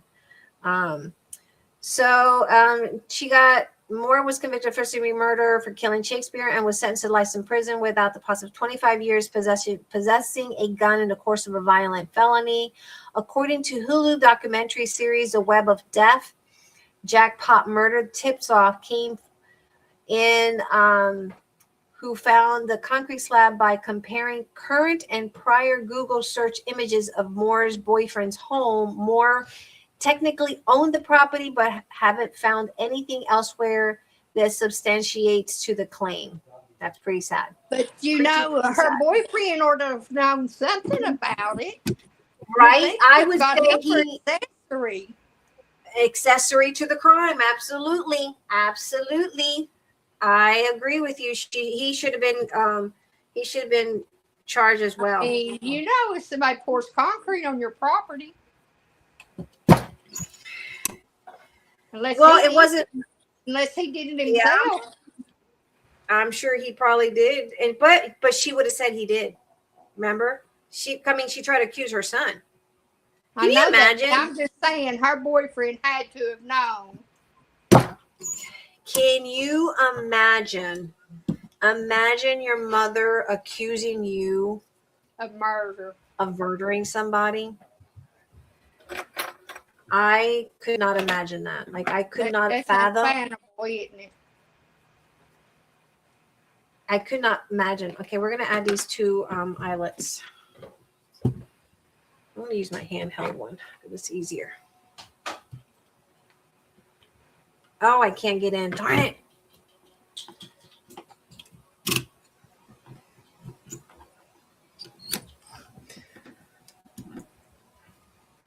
I don't buy craft stuff anymore after my I have nowhere to put anything. Are you crafting at all? She says she's gonna make one of these tomorrow. She says she's gonna make something. Yeah, I know, but she's living with her parents. She's the care provider for her parents. She's like Lulu. Lulu, how's it going, girl? How's it going? You need to update me on that situation that we were talking about, Lulu. Curious minds wants to know. I am very curious as to what the turn of events happened this weekend. I want to know. Inquiring minds wants to know. Did you read what Joel said when I asked her why she took her mom's car instead of her car? Yes, because hers wasn't going to make it. She said because she was afraid hers wouldn't make it. Yeah. And then her mom ended up in the hospital. Right. Hey, we might even keep this. I might keep this bow because, I don't think I could ever get this ribbon again. I don't know where the heck I got it from. It must have been Hobby Lobby. It almost right? It looks like Hobby Lobby. It looks like it's seam binding that I got off of you.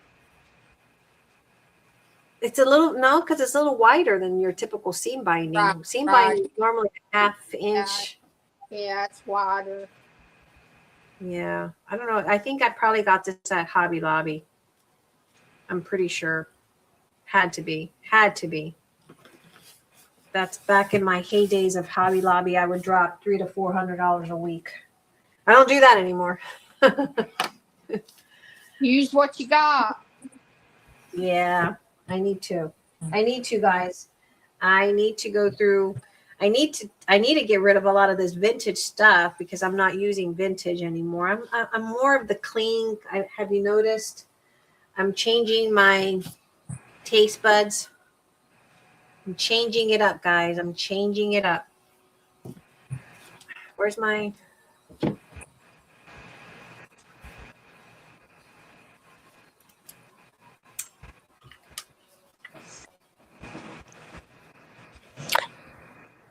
Carrie said my dad fell again today while I was at work. And thank God my brothers were home to pick him up.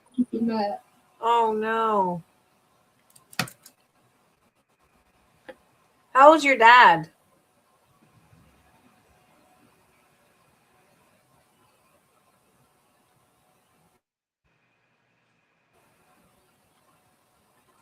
How's your dad?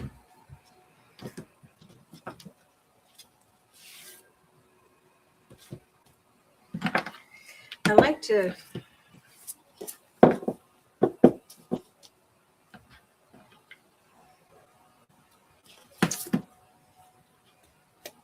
This chipboard is so thick. I'm not used to a chipboard. It's great because if you're doing like heavy duty. Yes, I like it. But I'm not used to something this thick. But this company is from Mexico, I believe. And you get so much. Get 25 sheets. I think they're based off of Mexico. It's a big warehouse. I've seen like a lot of their YouTube videos. They do really pretty stuff. He's 83.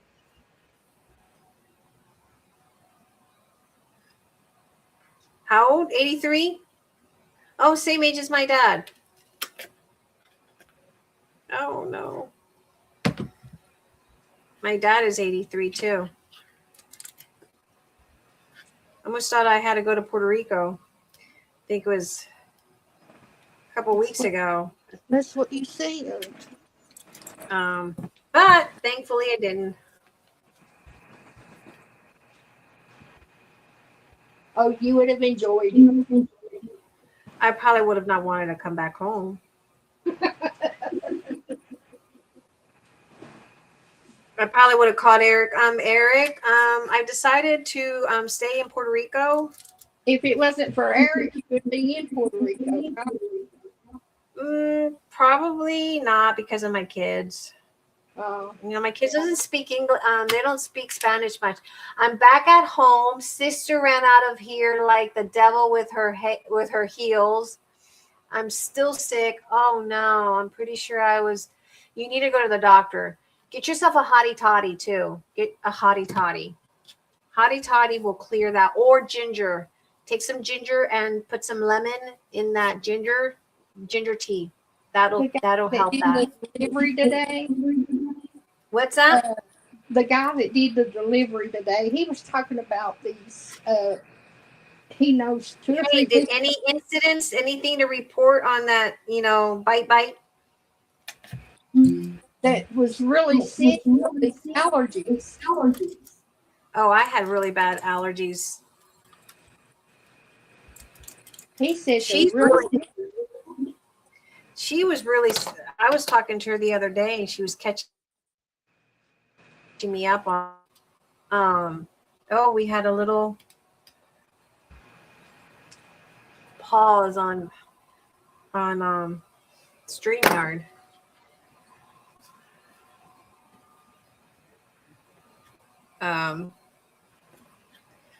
And she was telling me her sister, Lula was telling me her sister was going to be taking care of the mom for a couple days. Her days are over. That was really quick. It seems like it was a short little time that she took care of her mom. Wow.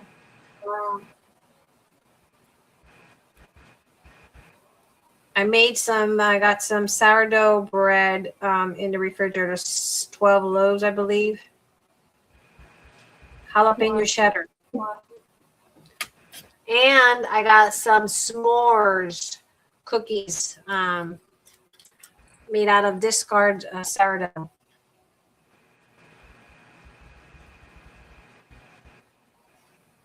What time y'all gonna be there in the morning? We're gonna get up around. We're gonna make carrot cake and banana nut bread. Oh, We're gonna get up around 6 and start baking. She gave me 49 hours. That was it. Considering that you're there, 27. she didn't give you enough. No bites. Nothing to report about bites, scratches. You know. Does she fight the other sister? She bites Lulu. I know. Does she fight the other sister? That's what I want to know. Any reports on that? I hope you have your headset so your mom's not listening in. Look how thick that is. That is really, really thick. Really, really thick. All righty.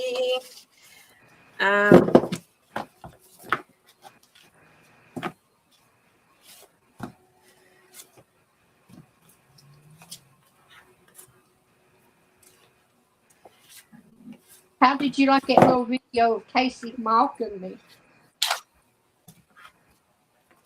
What's up? How did you like that little video of Casey mocking me? Aw, he's so cute. That is so cute. I got to looking at the table and it looked like a bunch of hogs had been eating there. He is so cute.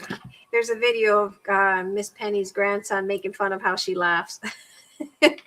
I have to tell you, Emma did that. Not laughing like you, but we went to the Goodwill and I was holding Emma and I was just, she does not like being in the carts.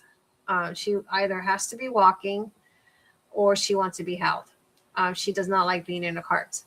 So I was holding her and I was getting tired of, walking around and watching the girls go through the clothes. And I just have no patience for going through clothes. And so I had my hand on the rack like this with my wrist up to my shin. And Emma had her little hand up to her shin like that too.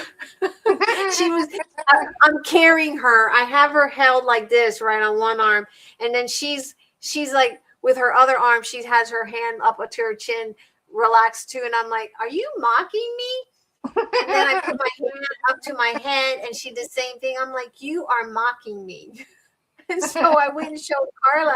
I said, your daughter is making fun of me. She's mocking me as I'm sitting here waiting for you guys.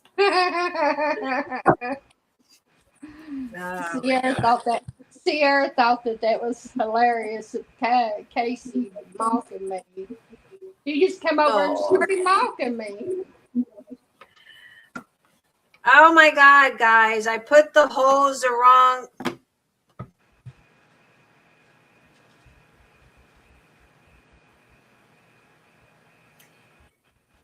You're not going to believe it. The hose do not match up. So I got to make this one. I got to make another one. But that's okay because I have cut extra paper. But disregard the inside. I can use that for something else. See? Always. It never fails. They're a little wider, aren't they? Yes. As opposed to, because, there's never a moment. It's because you use Eric's as a instead of. Yes, ma'am, because I wasn't paying attention and I started talking and see, that's why I can't talk when I'm crafting. Let's read. You were reading too. Yeah.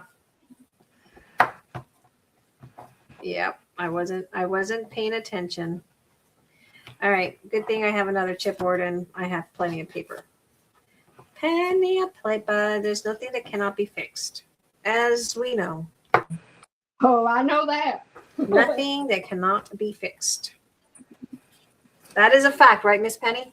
That's exactly right. All right, that's going to be cute. So we'll just... My sister, Mom just tortured her by calling her by my name the whole time. She was calling you, her sister? Your sister by your name? Yep. That's because she's used to you being there all the time. That's why. Yep. You know, as much as she wants to complain about Lourdes not helping her, or Lourdes not being nice to her, Lourdes is the one that takes care of her all these years. Since I've known Lourdes since 2016, Lourdes is the one that's taking care of her mother. That's when me and you did. She knows who takes care of her.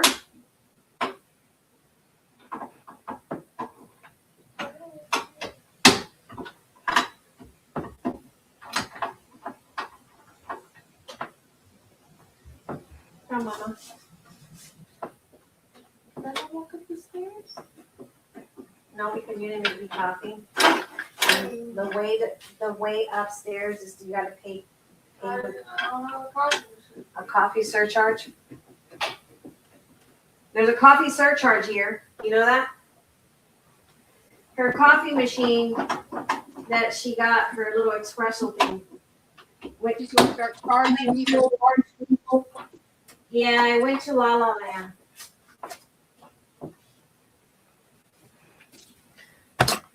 Luckily, I had more. See? Voila. Voila. We'll just have to use... I don't want to use this one because I've already used that one. I use that one in the back. And use that one.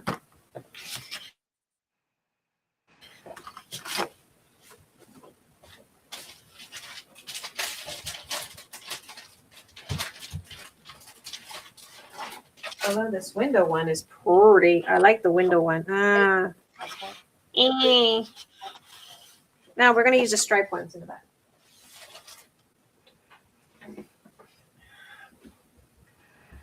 Well, I was thinking that when you were doing that, but I figured you knew what you were doing. Miss Carrie, now you tell me. Right. You know my brain is not functioning. All right, so again. It was menopause. Again, I already had look magically. It's menopause. Menopause me. You know, years ago, I don't know if you guys remember Melissa Francis. She, I remember when she would talk about mental pause. I thought, why is she calling it mental pause? I can see now why. I fully understand why now. How much was the chipboard? I'll give you the link. I'll give you the link, Miss. It was like $18, wasn't it, Miss Penny? It wasn't that much. Real nice. For 25 sheets. But that chipboard, it is the thickest chipboard I have ever used in my life. The thickest I have ever used in my life. Even their cardstock, because this is their cardstock, and this cardstock is thick too.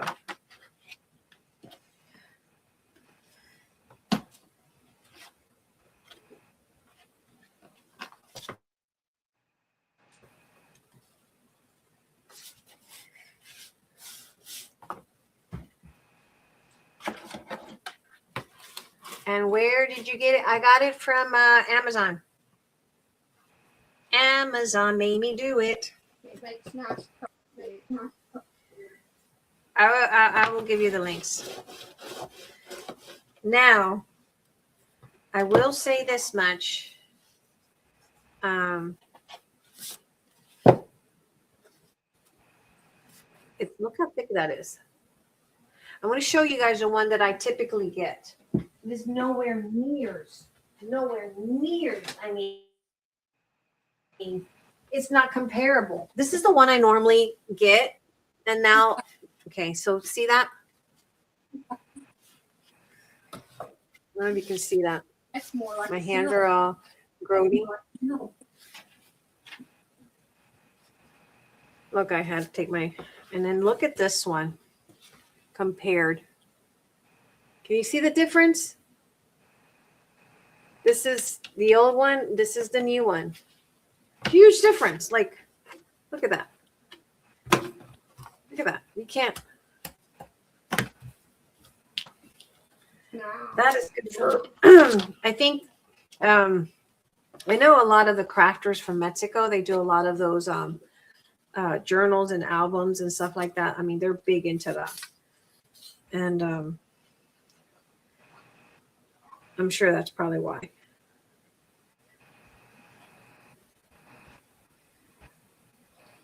Was that the first time you ordered it? Well, I've ordered from that company before, Craftelier, and when you asked me for the link, I said, "Oh wait, this is the one that I ordered is more expensive. Typically, this one is more expensive. I think this is like $25." And so I told you, I said, "Oh wait, I just found one cheaper," and I gave you the link, and it was this one, and I'm like, "Oh well, let me reorder because I ran out of this one." And I clicked on the link that I gave you and not realizing that it was this thick. Yes, I got mine off of Amazon and it's thick. I like it too because it's that is some good stuff. Look at that. Look at this.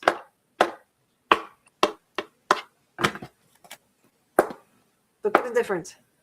Ow. Yeah. I'll give you the link. All right, let's cut these because I am an idiot. Yes, I know. I'm an idiot. I'm an idiot. Yes, I know. Hey, I thought I was doing actually. I'm like, you know what? One of these days I'm going to go live like I used to and have everything ready and yada, yada, yada. And I was so proud of myself, guys. I really was proud of myself. I said, oh, the ladies are going to love me because I actually have everything ready.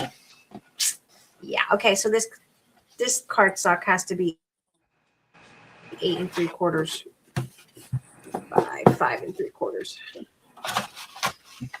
And little did I know Just a little setback.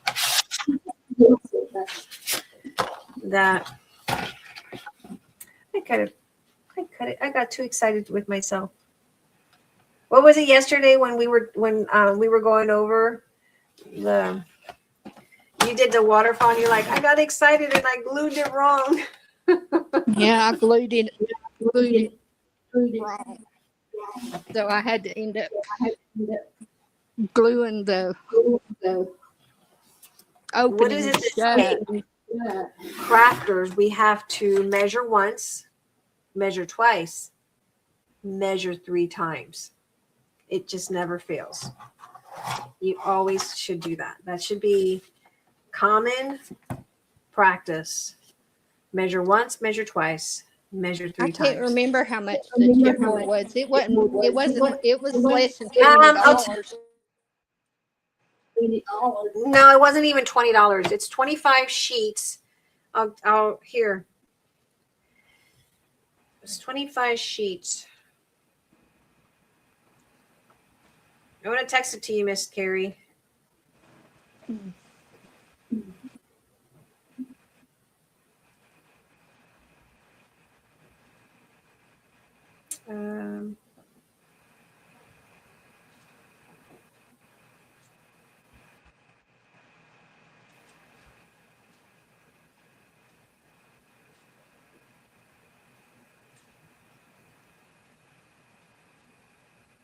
Maybe. Oh, here it is.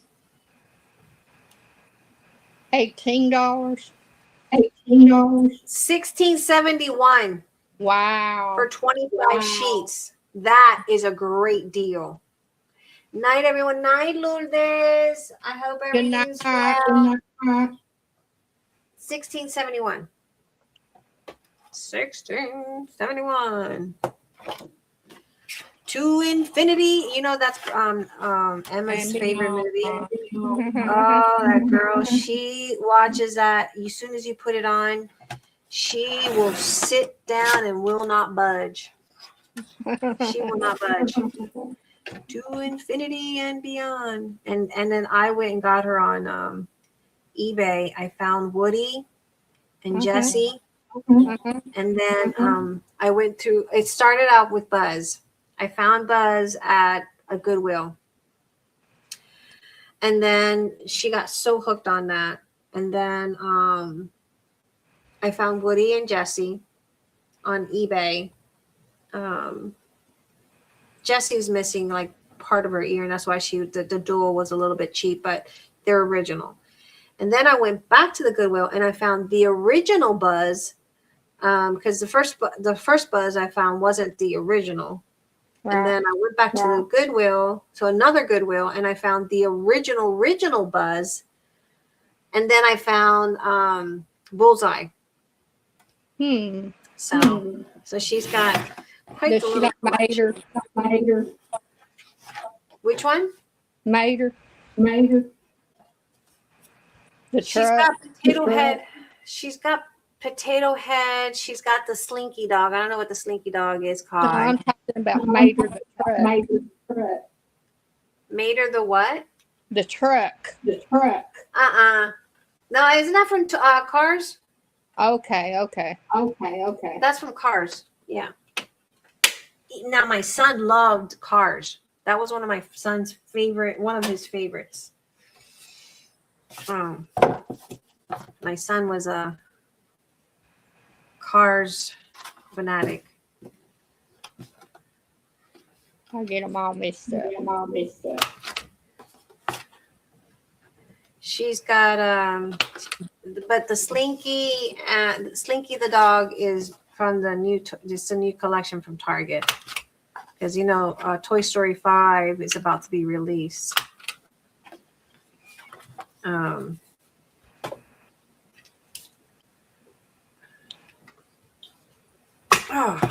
If you have these, you can punch through all. If you put your cardstock, it makes it easier. Oh, darn, but that thing's hard.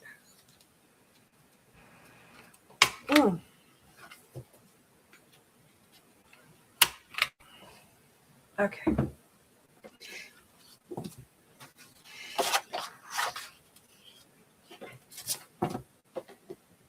I'm gonna go with it. I don't think I want the boots. Boots. Nope, we don't want the boots. Everyone, a penny to rest. I'm tired myself. With how many hours we've been on here? 2 and almost 3 hours. We're about to get off. I will decorate outside. Give you an idea of pretty much.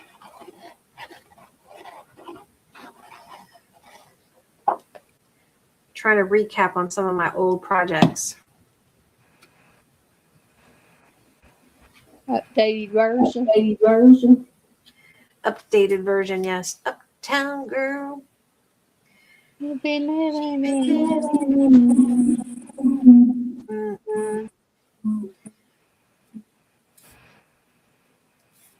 Guys, Miss Penny has a eye for color and coordinating. She's been working on this baby album with my paper collection, and she's coordinated it so beautifully. It is amazing. It's amazing how she's coordinated it. I told her to decorate my page.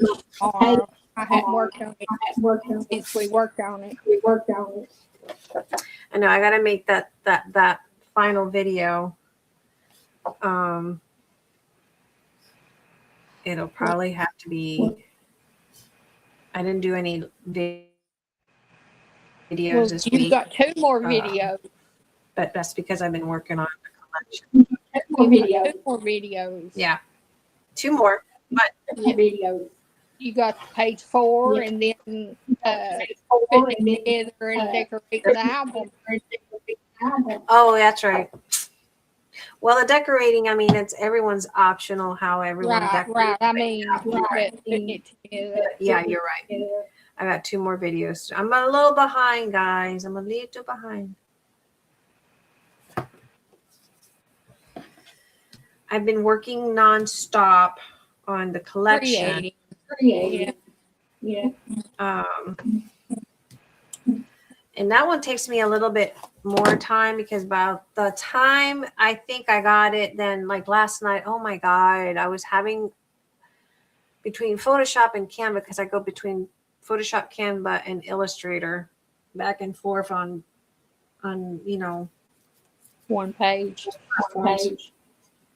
On which one is easier, and doing one thing on, I do the paper patterns on Photoshop and then Illustrate. It's going back and forth. But anyway, they were, I swear that there's something wrong with technology, and it was just nothing was giving. And I was like, okay, I'm taking this as a sign. And Eric, when I got into bed, he says, you probably shouldn't be working that late. You're going nonstop working on that. And you're bound to make a mistake because you're working nonstop. Your brain is probably making the mistakes, or not. I don't think he said it that way, but he was being nice about it. He was just letting me know I need to pace myself. But it takes me back to when I was crafting and I had this, when I was crafting hardcore. That's how I was. When I crafted until the wee morning of that. Yeah. When I was putting together kits, it was always it was always to the wee morning of the hours designing whatever it is I was making. For some reason, my brain works better in the middle of the night. Make that make sense? But it does make sense in my head. All right. Let's make. So we know we went in 1 inch. That I do know.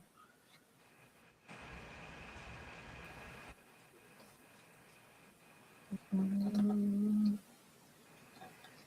we know our middle point is 3 inches on that one.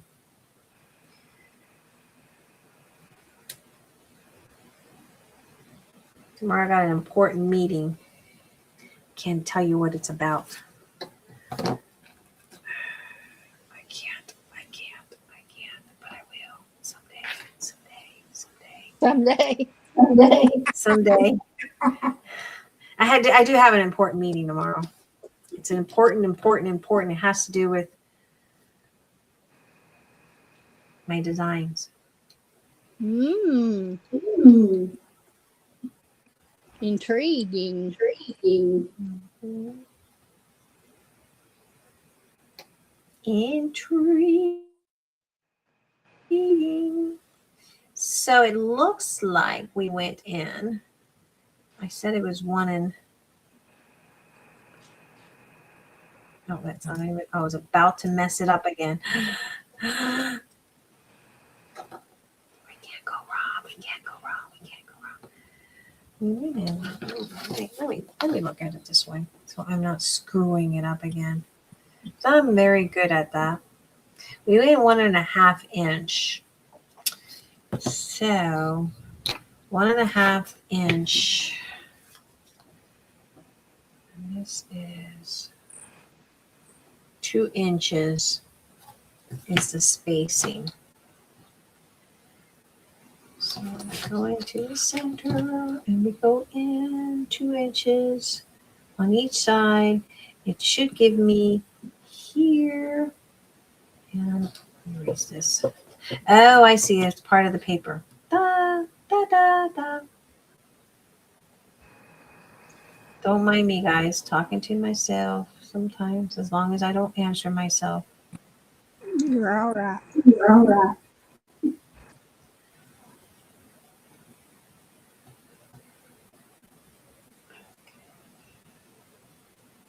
Yeah, see this there's a little thing from the paper collection, and it's throwing me off. I'm like, I didn't make that mark.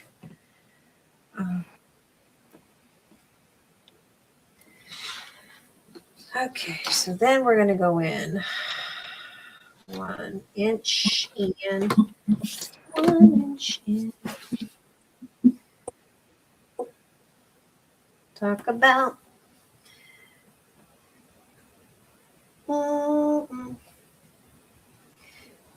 can you say Mama's name? You know we listen to Miss Rachel too much when we can sing that.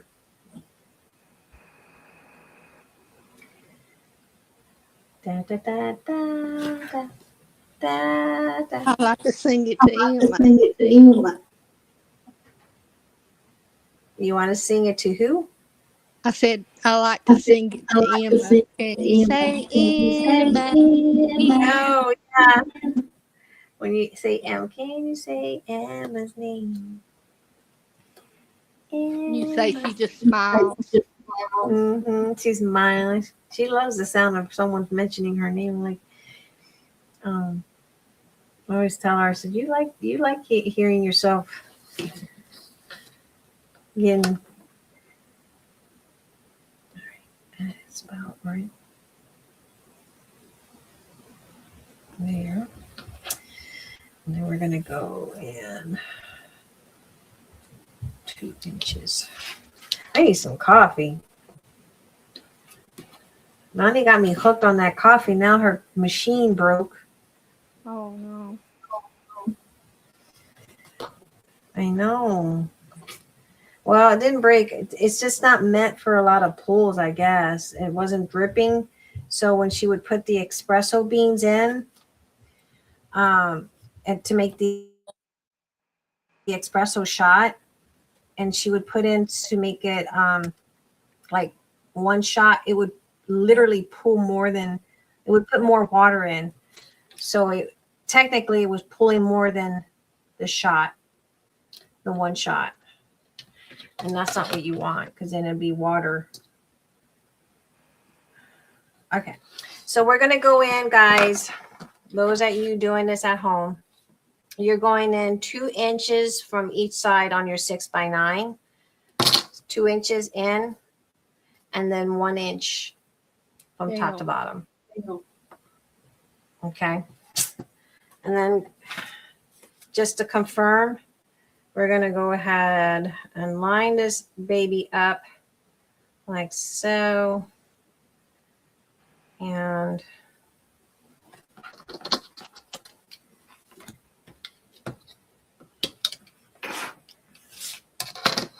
can you say Emma? Emma? Can you say Emma? She came in the other day, guys. She's a hot little mess. She didn't want to go home. She didn't want to go home. I know. I feel bad when she has to go home. I cried. I don't get to see her every day. So Carla, when Eric went in to take Nani to school,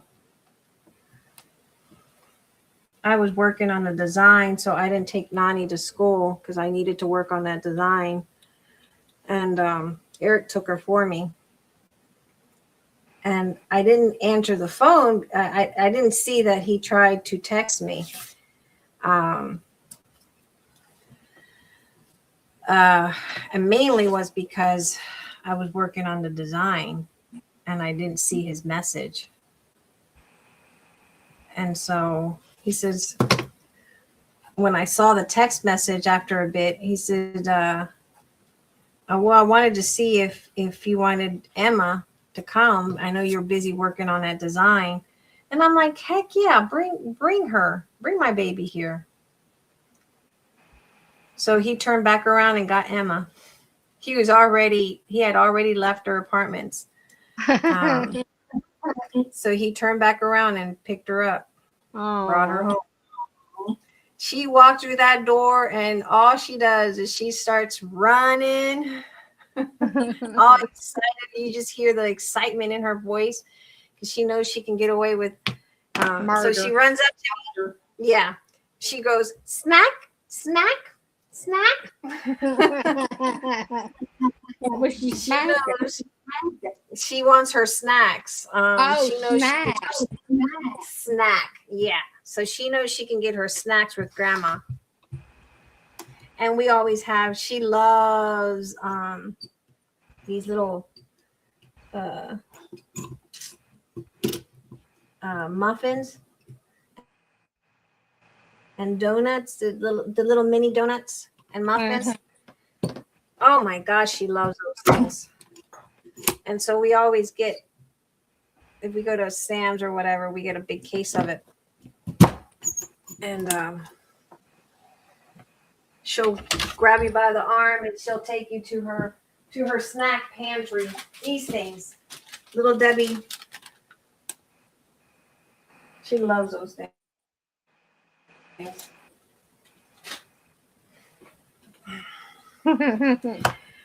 Snack, snack. And so I said to her, I said, okay, you only like me for two things. One, your snacks. Two, so you can go and sleep with me. I had to order Casey some more popsicle, and he loves them. Popsicles? Yeah. I haven't tried that with Emma. I've tried the Go yogurt and put them in the freezer. But I haven't tried popsicles. Does he make a mess? No. No? No. I'd be afraid Emma make a mess. Really? Although she makes a mess anyway. I mean, she makes a mess anyway, regardless. She's always making she'll take all her. Does he clean up? Grandma spoiled her, yes. Does he clean up after himself? Well, I know. With his toys? No. See, Emma, she makes a mess and she'll walk out and leaves a mess. I'm going to put eyelets on the top one as well.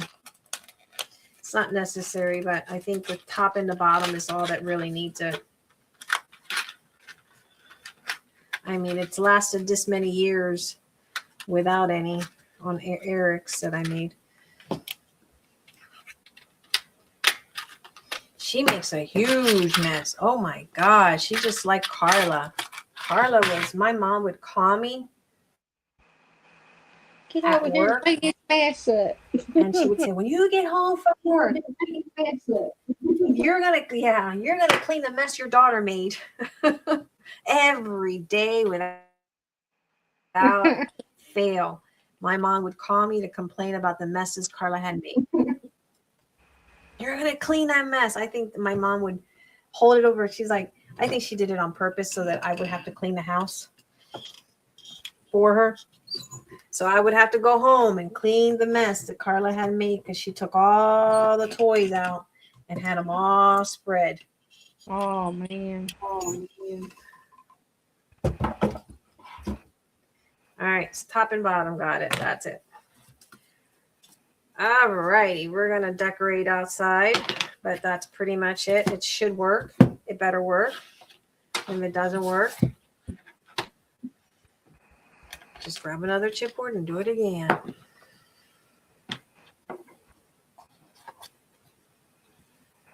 It looks like it's better. Yeah. I just I got distracted and followed the wrong one.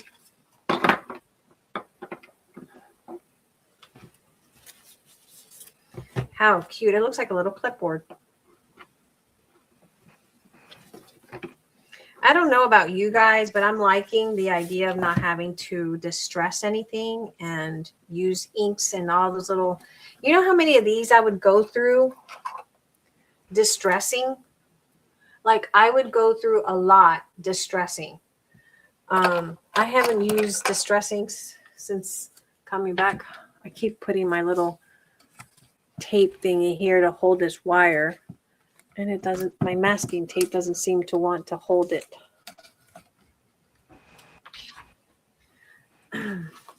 But since coming back, I haven't distressed anything. I like my ink. Do you like your ink? Yeah. I mean, I do too. I think if I get to making something vintage, probably, but I'm kind of liking the clean cut stuff. Right. I'm kind of enjoying that look. Oh, how cute.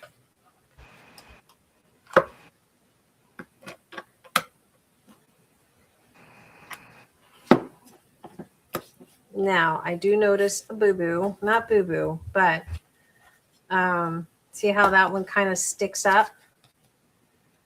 The top one, but it's because of the eyelets. It doesn't sit right. Lay flat. Yeah, it won't lay flat because of the eyelet. But it's all right. I think it's cute. You can just make a band to go over it. Yeah, that's exactly what I was thinking of, taking a band and just Magnetic. not even that, or a ribbon or something. Put a band with the magnet, one of those little magnet thingies on it would look really, really stinking cute too. But I want to recycle this ribbon. I'm sure Eric's not going to miss it.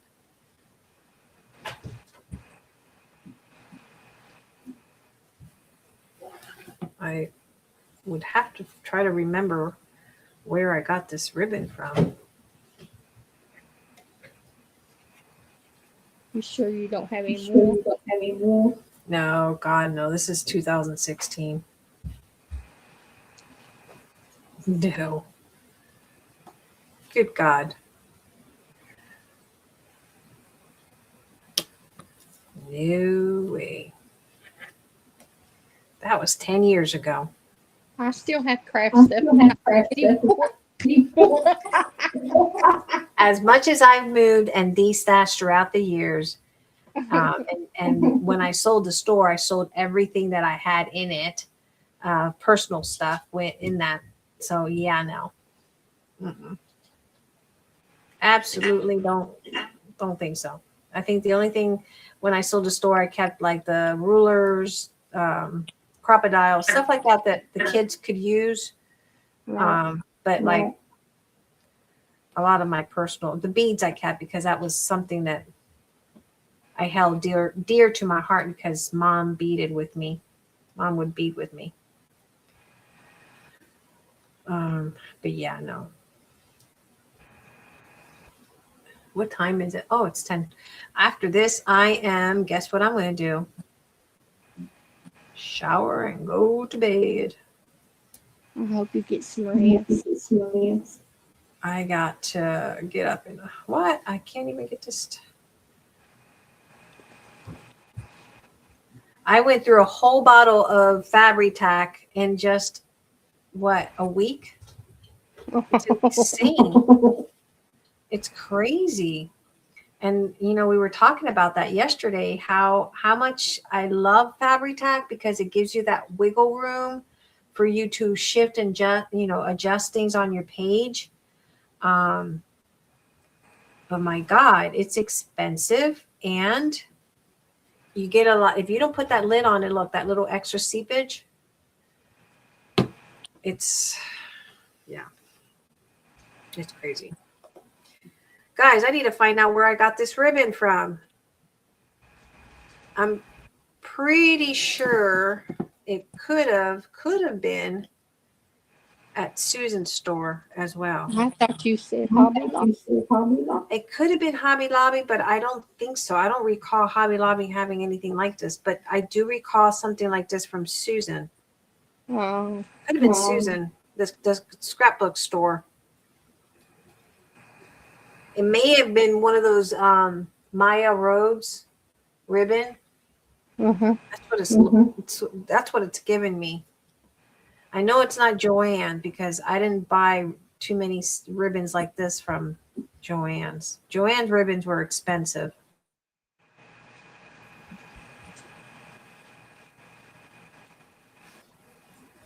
It's got like a satin feel, but not really satin. It's kind of a pretty ribbon. To the chambray. It's a pretty ribbon, and I like the funkiness of it. Ah, how cute! All right, guys, that's it right there. Yeah, it's cute. So we got that. We just gotta use our little. The collection that I use from Echo Park is this one, Flower Garden. So I'm just gonna use. Yeah, I think I paid $5 when Echo Park does their sales. For $5, you guys got to sign up. It's Carta Bella, but they put these at $5, and that's a really good deal. I mean, granted, it doesn't have that many in the collection. Like you get kit contains 12 by 12 double-sided textured paper, and then you get one sheet of sticker. So for $5, that's still a great deal, you know. And then I'll probably use, I don't know, these are too big for my, I'll probably use that for something else. Who knows? But I could use definitely these. Cute, right? Right. Oh, look at that door. I love that pink telephone door. That is so adorable.